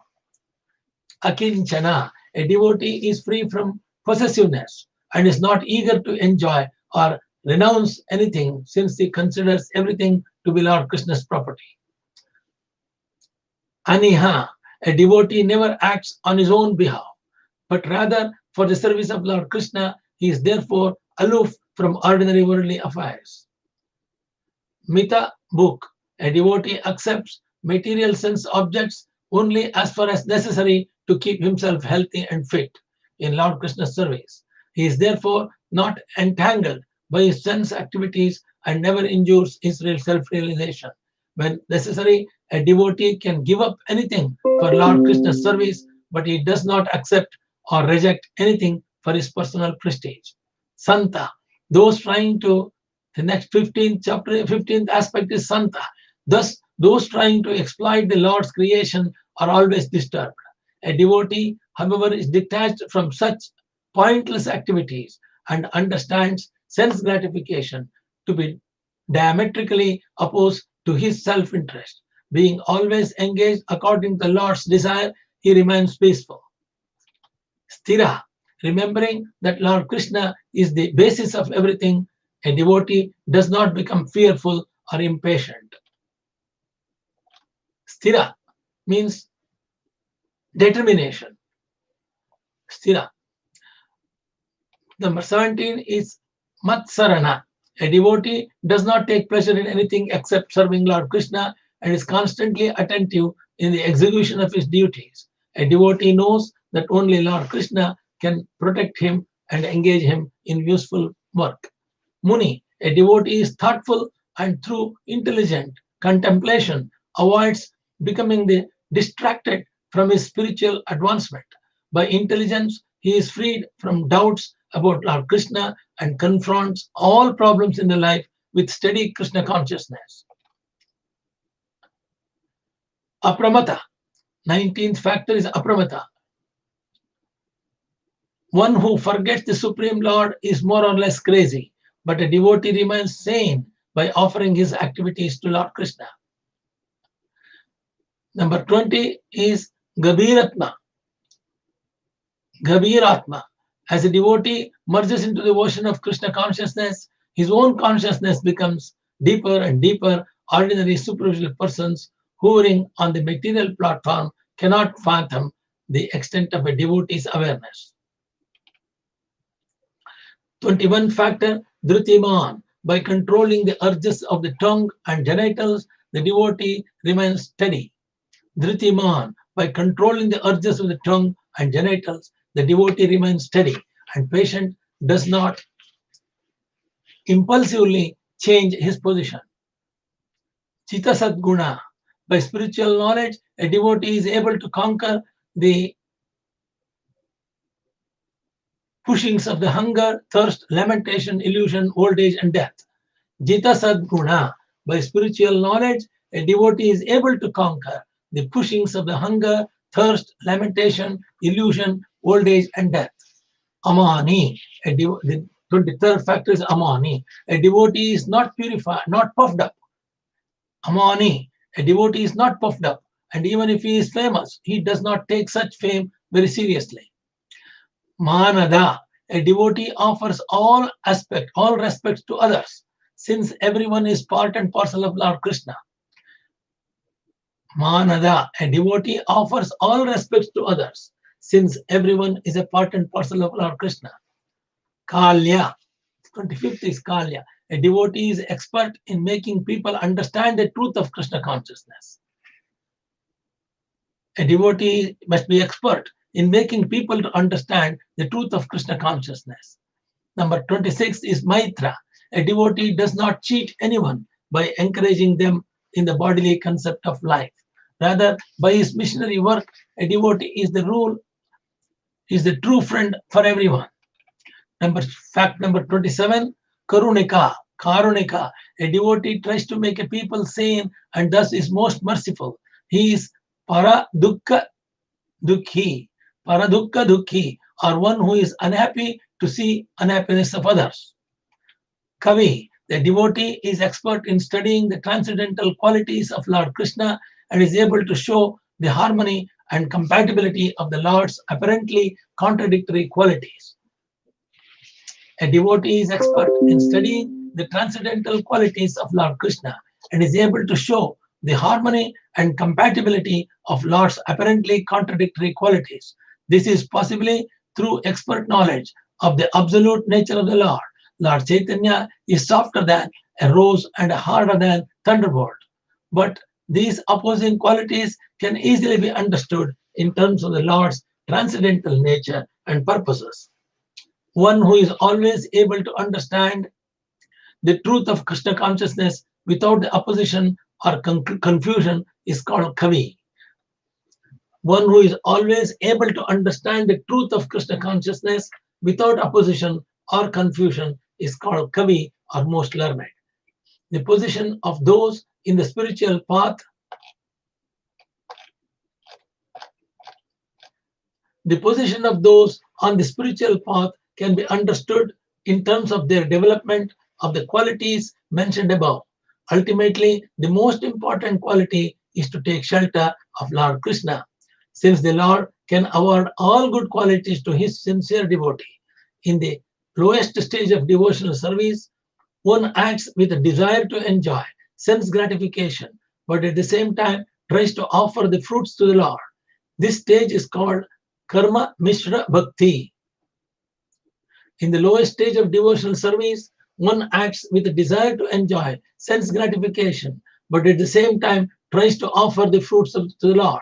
This stage is called Karma Mishra Bhakti. As one gradually purifies himself in devotional service, he becomes detached through knowledge and gains relief from anxiety. In this stage, he becomes attached to the transcendental knowledge, and therefore this stage is called Jnana Mishra Bhakti, or devotional service to the Lord Krishna. In the lowest stage of devotional service, one acts with a desire to enjoy sense gratification, but at the same time tries to offer the fruits to the Lord. This stage is called Karma Mishra Bhakti.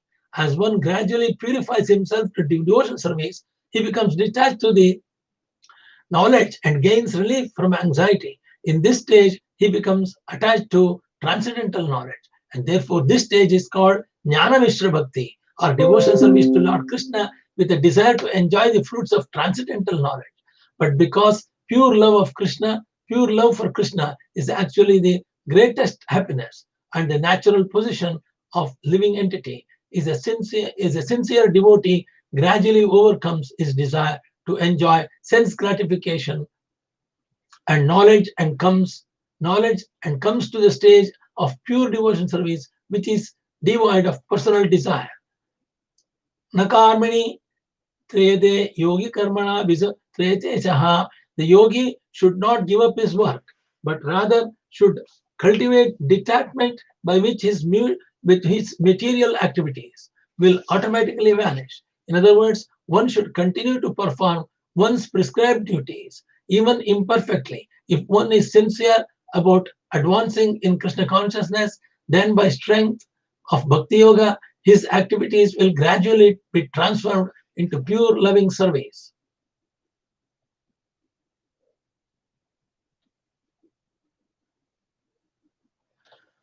Hare Krishna, Krishna Krishna, Hare Hare, Hare Rama, Rama Rama, Hare Hare.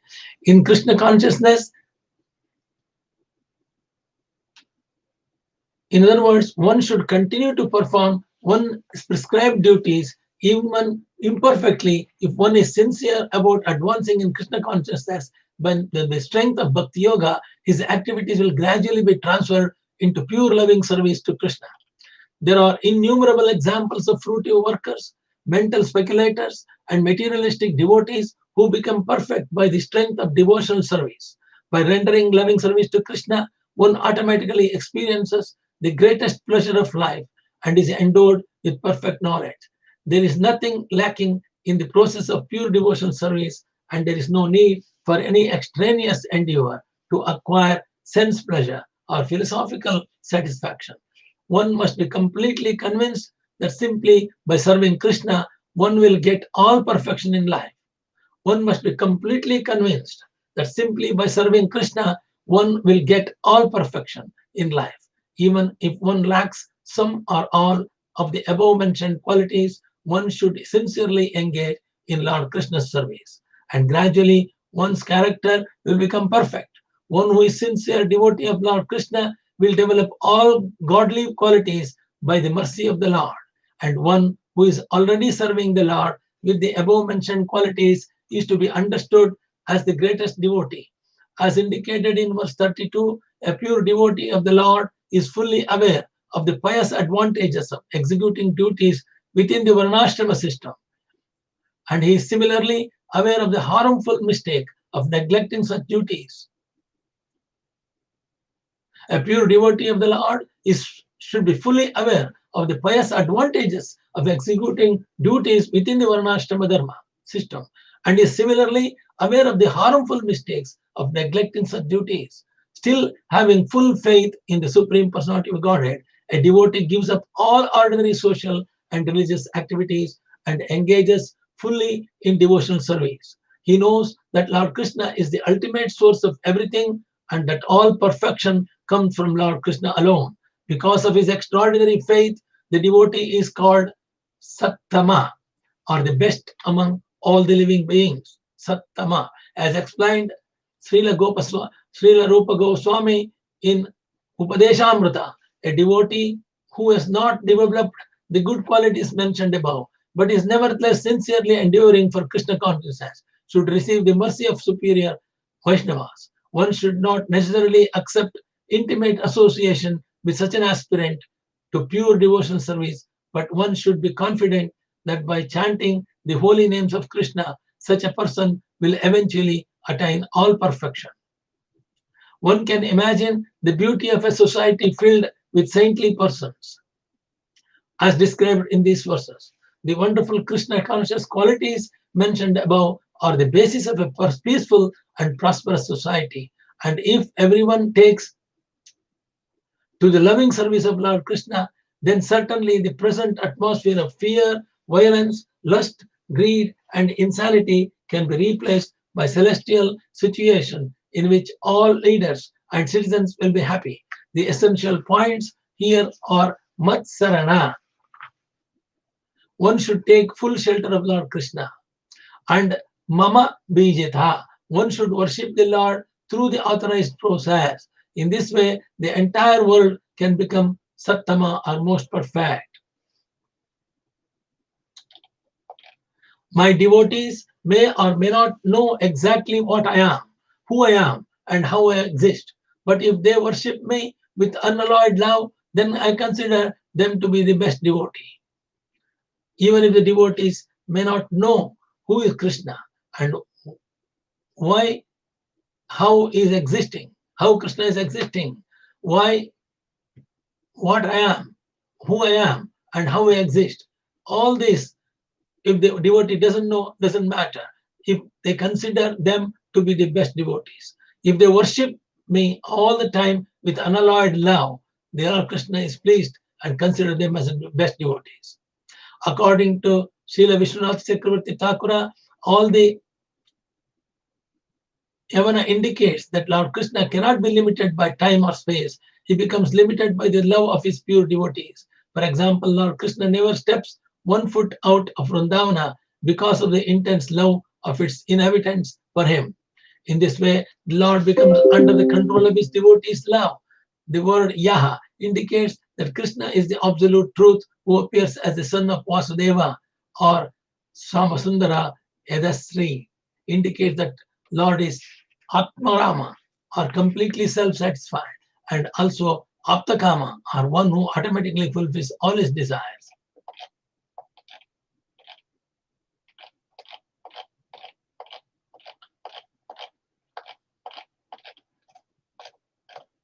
My dear Uddhava, one can give up false pride, prestige by engaging in the following devotional activities. Lord Krishna is telling Uddhava, devotees has to give up false pride and prestige by engaging in the following devotional activities. One may purify oneself by seeing, touching, worshipping, serving, and offering prayers of glorification and obeisances to my form as a deity, and my pure devotees. And to my pure devotees. One should also glorify my transcendental qualities and activities. Hear with love and faith the narrations of my glories and constantly meditate on me. One should offer to me whatever one acquires and accepting oneself as my eternal servant. One should give oneself completely to me. One should always discuss my birth and activities and enjoy life by participating in the festivals such as Janmashtami, which glorify my pastimes. In my temple, one should also participate in festivals and ceremonies by singing, dancing, playing musical instruments, and discussing me with other Vaishnavas. One should observe all the regularly celebrated annual festivals by attending ceremonies.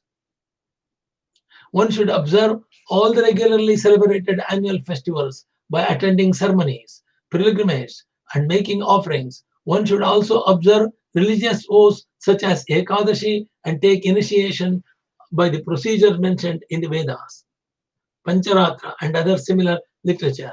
One should always faithfully and lovingly support the installation of my deity, and individually or in cooperation with others, one should work for the construction of Krishna consciousness temples and cities, as well as flower gardens, fruit gardens, and special areas to celebrate my pastimes. One should consider oneself to be my humble servant without duplicity, and thus should be kept that should help to clean the temple, which is my home. My first one should sweep and dust thoroughly, and then one should further cleanse with water and cow dung, having dried the temple. One should sprinkle scented water and decorate the temple with mandalas. One should thus act just like my servant. A devotee should never advertise his devotional activities. Therefore, his service will not be the cause of his false pride. One should never use lamps that are offered to me for other purposes simply because there is need for illumination. And similarly, one should never offer to me anything that has been offered to or used by others. Whatever is the most desired by one within the material world and whatever is most dear to oneself, one should offer that very thing to me. Such an offering qualities one for eternal life.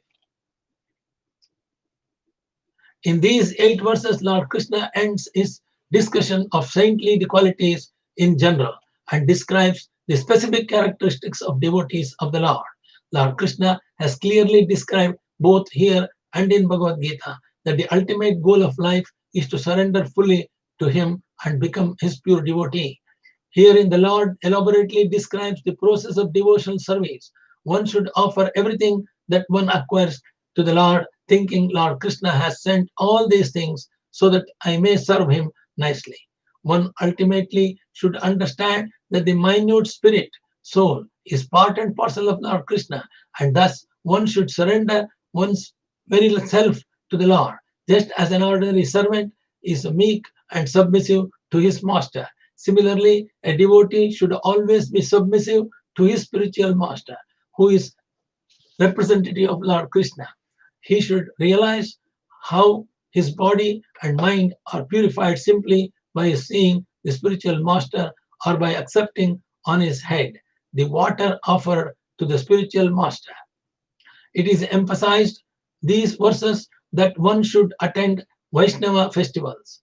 As far as possible, large festivals should be held all over the world so that people can gradually learn how to perfect human life. The words Mamarchastapane Shraddha are significant. Here, Lord Krishna states that one should have faith in his deity worship, since the Lord is personally present as the deity. The words Udyana Pavanaka Krida Pura Mandira Karmani indicate that there should be a serious endeavor to construct a beautiful temples and Vaishnava cities with ample parks and orchards and flower gardens. An outstanding example of such endeavors can be presently seen in India at the Mayapur Chandrodaya Mandira. The words Deepavalokam me napapyajan neveditam indicate that one may never use deities' paraphernalia for sense gratification. If there is a shortage of electricity or lights, one may not use the deities' lamps, nor should one ever offer to Lord Krishna paraphernalia previously offered to or used by others. In these verses, the importance of deity worship and Vaishnava festivals is emphasized in many ways. Lord Krishna promises that whoever sincerely performs these activities will certainly go back home, back to Godhead. Tad anantatya kalpate. One should offer his most dear possession to Lord Krishna, not that which is superfluous or unwanted. If one is most attached to this his family, and one should see that his family is engaged in Lord Krishna's service. If one is most attached to his family, one should see that his family is engaged in Lord Krishna's service. If one is most attached to money, that should be given for propagating Krishna consciousness. And if he considers one's intelligence to be most valuable, he should preach Krishna consciousness with great logic and reason. If we offer our most valuable possessions of Lord Krishna, we will automatically become dear to Lord and go back to Godhead.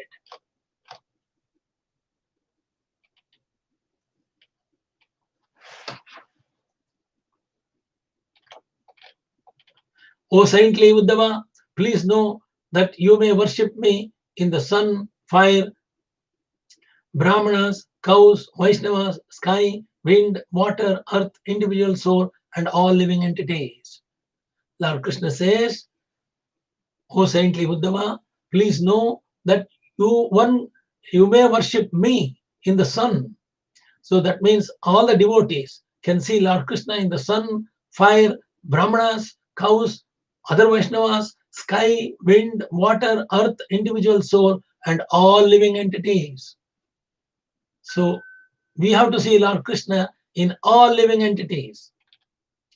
Unless one understands that Lord Krishna is all pervading and that everything is resting within the Lord, one's Krishna consciousness is third class and materialistic.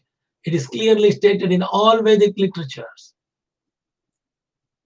that the supreme absolute truth is the source of everything. Everything is within him, and he is within everything. To avoid the Lord Krishna is everything is within him. Everything is in Krishna, and Krishna is also present in everything. To avoid materialistic conception of Lord Krishna, one should not think that the Lord exists only in a particular time and place. Rather, one should understand that he exists at all times, in all places, and that one may search for and find Lord Krishna within all things. Does not mean that all things are Lord Krishna. Lord Krishna speaks this verse to clarify his supremacy as the all-pervading personality of Godhead, and to show the path of complete self-realization.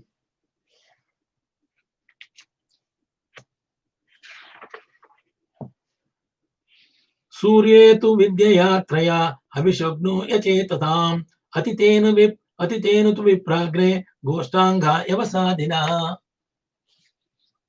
Vaishnave bandhu saskritka pradike dhyana mishnaya vayo mukhyayato yo dravyosto yo prasatte.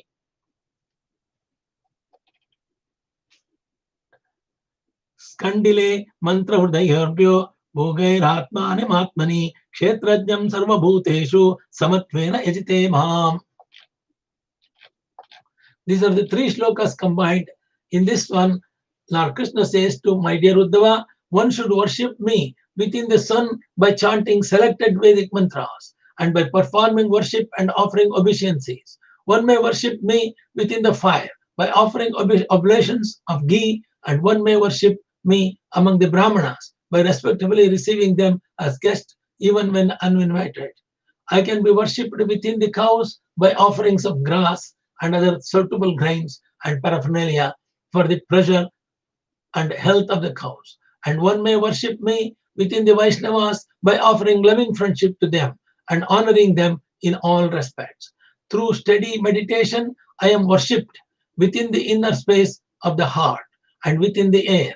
I can be worshipped by knowledge that Raya, the life air, is the chief among elements. I am worshipped within the water by offerings of water itself, along with the other elements such as flowers and tulsi leaves, and one may worship me within the earth by proper application of confidential seed mantras. One may worship me within the individual living entity by offering food and other enjoyable substances, and one may worship me within all living entities by seeing the super soul within all the living beings, thus maintaining equal vision to all the people. Significantly, the Lord emphasizes in these three verses that one should worship the Supreme Personality of Godhead who is expanded within all living beings. It is not recommended that one accept. It is not recommended that one accept any material or spiritual object other than the Lord as supreme. By maintaining steady consciousness of the Lord in his all-pervading feature, one can remain in a worshipable mood 24 hours a day. Thus, one will naturally try to engage all material and spiritual elements in loving service to Lord Krishna. He says 24 hours. The devotees can chant the 24 names of Krishna before going to bed, before sleeping, and as soon as they get up also, they can chant 24 names of Krishna. Om Keshwaya Namaha, Narayana Namaha, Madhavaya Namaha, Govindaya Namaha, Vishnuya Namaha, Matsudaya Namaha, Trivikramaya Namaha, Vamanaya Namaha, Sridharaya Namaha, Hrishikeshaya Namaha, Padmanabhaya Namaha, Damodaraya Namaha, Sankarshnaya Namaha, Vasudevaya Namaha, Pradyumnaya Namaha, Niruddhaya Namaha, Purushottamaya Namaha, Dokshaya Namaha, Narasimhaya Namaha, Achyutaya Namaha, Janardhanaya Namaha, Upendraya Namaha, Hare Namaha, Sri Krishnaya. These are the 24 names of Lord Krishna. We have to chant before going to bed, and as soon as you get up from the bed, when you wake up, also start chanting. That means you cover all the 24 hours. Even in the sleeping mode, you are chanted, and in the mode of chanting, you went to sleep, and when you awake, you chant again. Then the whole circle of 24 hours Krishna consciousness will come. These 24 names of Narayana or Krishna, you are chanting before the Sandhya Vandana every day, and before worship of any deity, we are doing 24 names of Krishna. Any puja you do, Krishna's idol should be there along with other gods' statue, and chant 24 names of Krishna first before chanting any other gods. That's what my daddy told me when I was only 10-year-old. If because of ignorance one forgets the Supreme Personality of Godhead, one may become inclined to worship powerful material phenomena independent of the Supreme Lord, or one may foolishly consider oneself to be supreme. One should remain sane and accept the worshipable presence of the Supreme Lord within everything. Text says 46. Drishneshtveshtiti madhrupam shankachakra gadam bhujai yuktam chaturbhujam shantam dhyayen narchen samahitaha. Thus, in the previously mentioned places of worship, and according to the process I have described, one should meditate on my peaceful transcendental form with 4 arms holding a conch shell, Sudarshana disc, club, and lotus flower. In this way, one should worship me with a fixed attention. Thus, in the previously mentioned places of worship, and that's temples, places of worship is temples, and according to the process I have described, one should meditate on my peaceful transcendental form with 4 arms holding a conch shell, Sudarshana disc, club, and lotus flower. So the Chaturbhuja Rupa and Chatur Ayuda Rupa, we have to worship Lord Krishna. Lotus flower. In this way, one should worship me with a fixed attention. The Lord has previously explained that he appears in different transcendental forms to his pure devotees, so that they may ultimately increase the love of Godhead. The Lord has previously explained that he appears in different transcendental forms to his pure devotees, so that they may ultimately increase their love of Godhead. Here is given a general description of the 4-armed Narayana form, which pervades the material world as super soul or Paramatma. The pure devotees, however, do not meditate upon the Lord within the heart, but rather render service, active service, to a specific form of the Lord, such as Rama or Krishna, and thus perfect their realization of Bhagavan, or the Supreme Lord, who engages in transcendental pastimes with his devotees in the spiritual world. And even within the material world, one can spiritualize one's existence by seeing the Supreme Lord within everything and worshipping Him by constant meditation. As mentioned in previous verses, one should also go to the temple and specifically worship the deity and participate in spiritual festivals. One should not be puffed up and claim that because one is meditating on the Lord within nature, Lord within nurture, one should not be puffed up and claim that because one is meditating on the Lord within nature, there is no need to go to the temple. Temple worship has been repeatedly emphasized by the Lord Himself. The word samhita in this verse indicates samadhi. If one very carefully worships the deity or hears and chants about the pastimes of Lord Krishna, one is certainly in samadhi. By worshipping the glorifying the Lord 24 hours a day, one becomes a liberated soul and gradually rises completely beyond the influence of the material creation.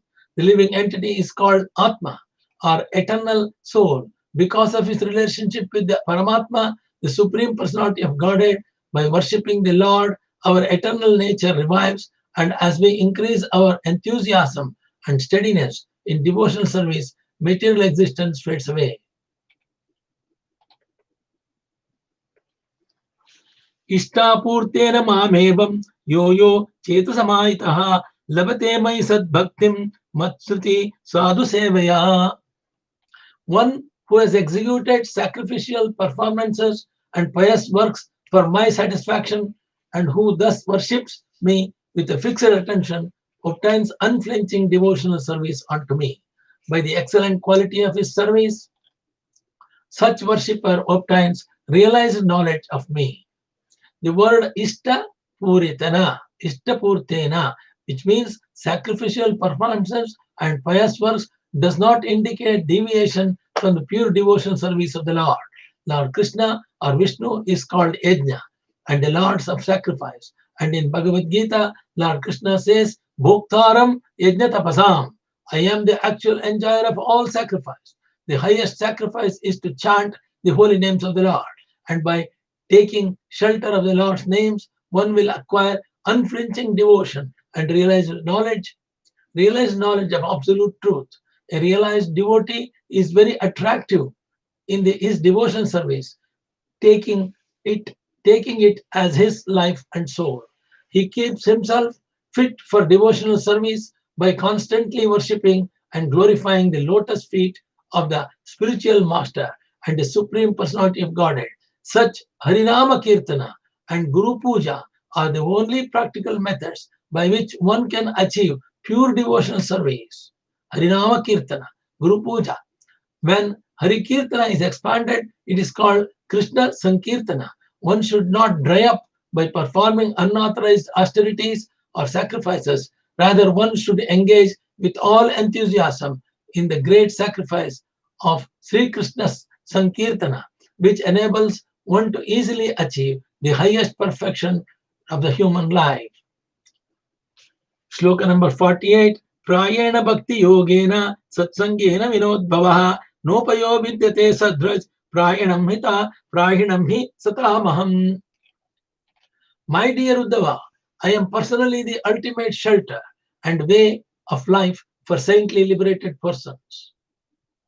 Lord Krishna says to Uddhava, my dear Uddhava, I am personally the ultimate shelter and way of life for saintly liberated persons.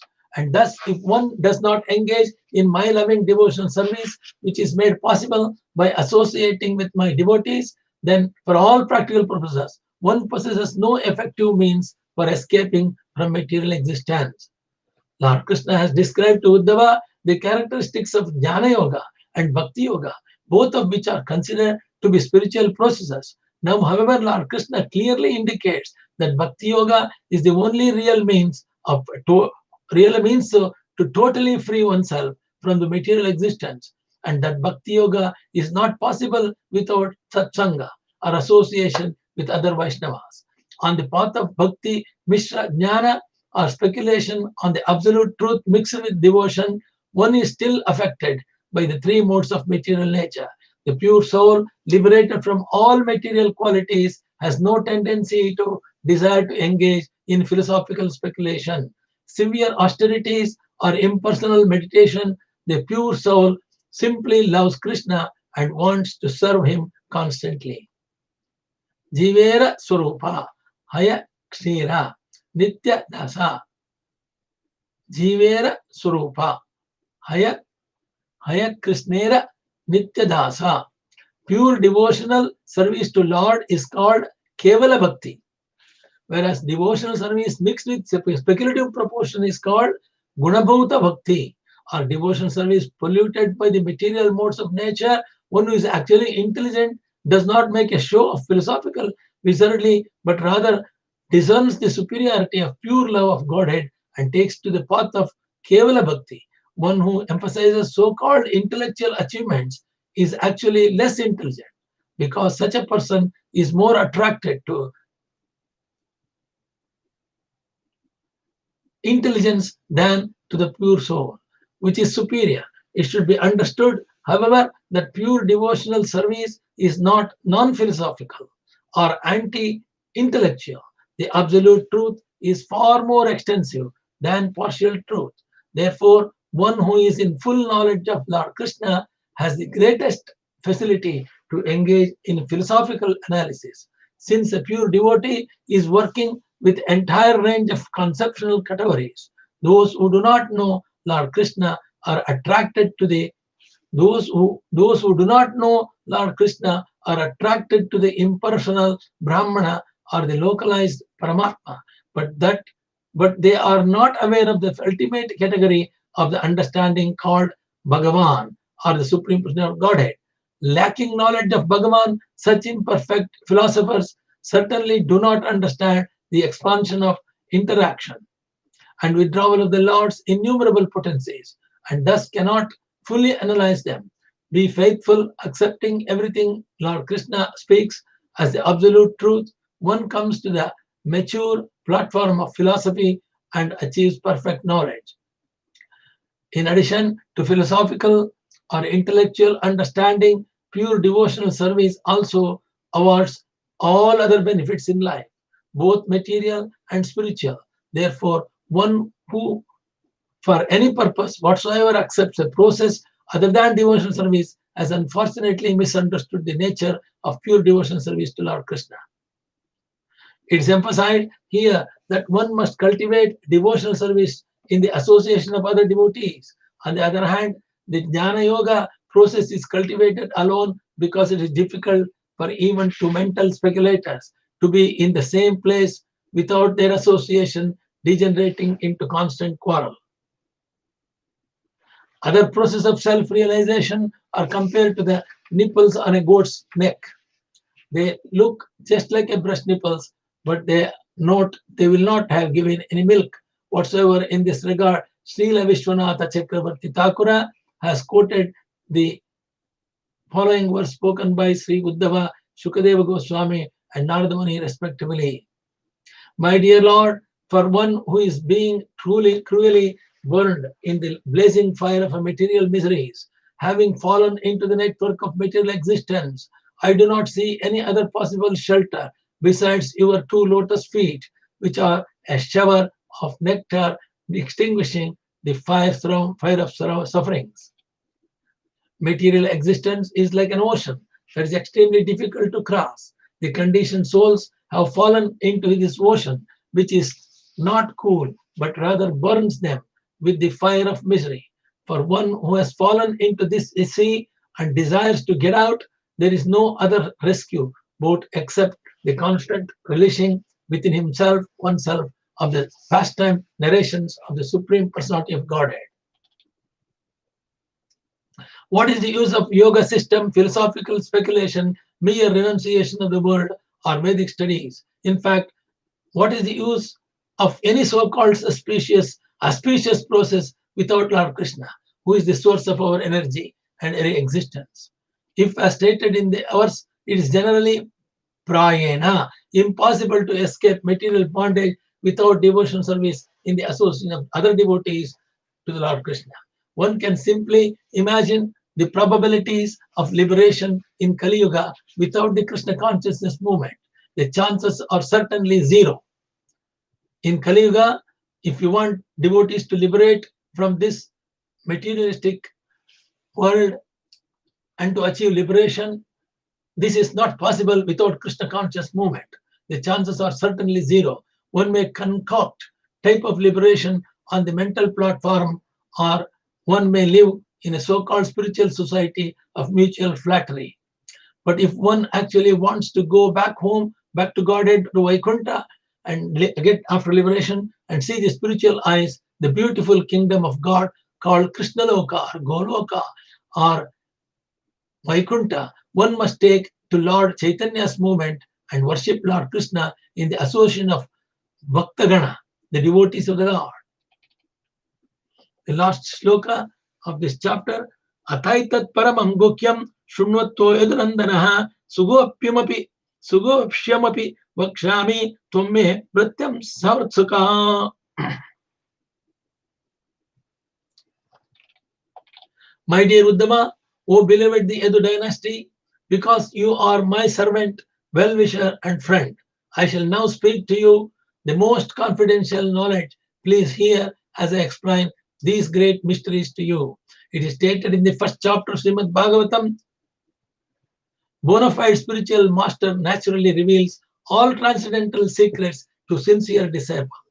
So Uddhava, being a sincere disciple of Lord Krishna, had completely surrendered to Lord Krishna, and then only could the Lord explain such mysteries to him, because without complete faith, the transmission of spiritual knowledge is impossible.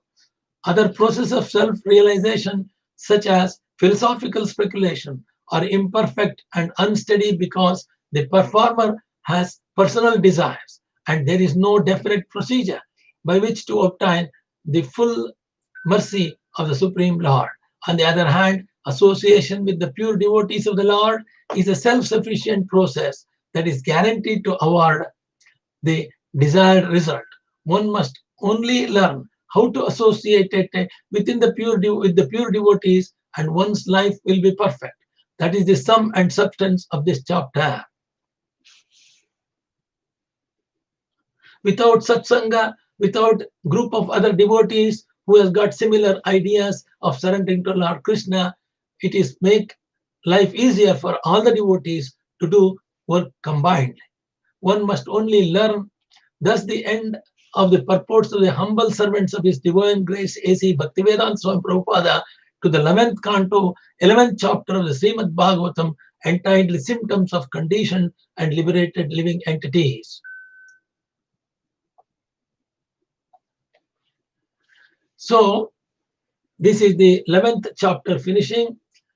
In the 11th chapter, he has described the devotees and the types of situation of eternal conditioned people with a materialistic life and liberated living entities. The explanation are difficult to understand, but it is easy if you repeat again, listen the same thing again and again. You will be able to understand better, and that feels very nicely. In my Kannada language, it says, ಪ್ರಿಯ ಉದ್ಧವನೇ, ಸತ್ಸಂಗ ಮತ್ತು ಭಕ್ತಿಯೋಗ ಇವೆರಡರ ಸಾಧನೆಗಳ ಅನುಷ್ಠಾನ ಮಾಡುತ್ತಾ ಇರಬೇಕೆಂಬುದೇ ನನ್ನ ನಿಶ್ಚಯವಾಗಿದೆ. ಪ್ರಾಯಶಃ ಇವೆರಡಲ್ಲದೆ ಸಂಸಾರ ಸಾಗರದಿಂದ ಪಾರಾಗಲು ಬೇರೆ ಯಾವ ಉಪಾಯವೂ ಇಲ್ಲ. ಏಕೆಂದರೆ ಸಂತ ಮಹಾತ್ಮರ ಶ್ರೇಷ್ಠ ಆಶ್ರಯ ಸ್ಥಾನ ನಾನೇ ಆಗಿರುವೆನು. ಎಲೆ ಉದ್ಧವನೇ, ಈಗ ನಾನು ನಿನಗೆ ಇನ್ನೊಂದು ಅತ್ಯಂತ ಗೋಪ್ಯವಾದ ಪರಮರಹಸ್ಯವಾದ ಮಾತನ್ನು ಹೇಳುವೆನು. ಏಕೆಂದರೆ ನೀನು ನನ್ನ ಪ್ರಿಯ ಸೇವಕನೂ, ಹಿತೈಷಿಯೂ, ಸೌಹೃದನೂ, ಪ್ರೇಮಿಯೂ, ಸಖನೂ ಆಗಿರುವೆ, ಜೊತೆಗೆ ಕೇಳುವ ಇಚ್ಛಕನೂ ಆಗಿರುವೆ. That what he is secret telling is coming in the next chapter tomorrow, the 12th chapter. He is telling that he is going to tell a secret to Uddhava.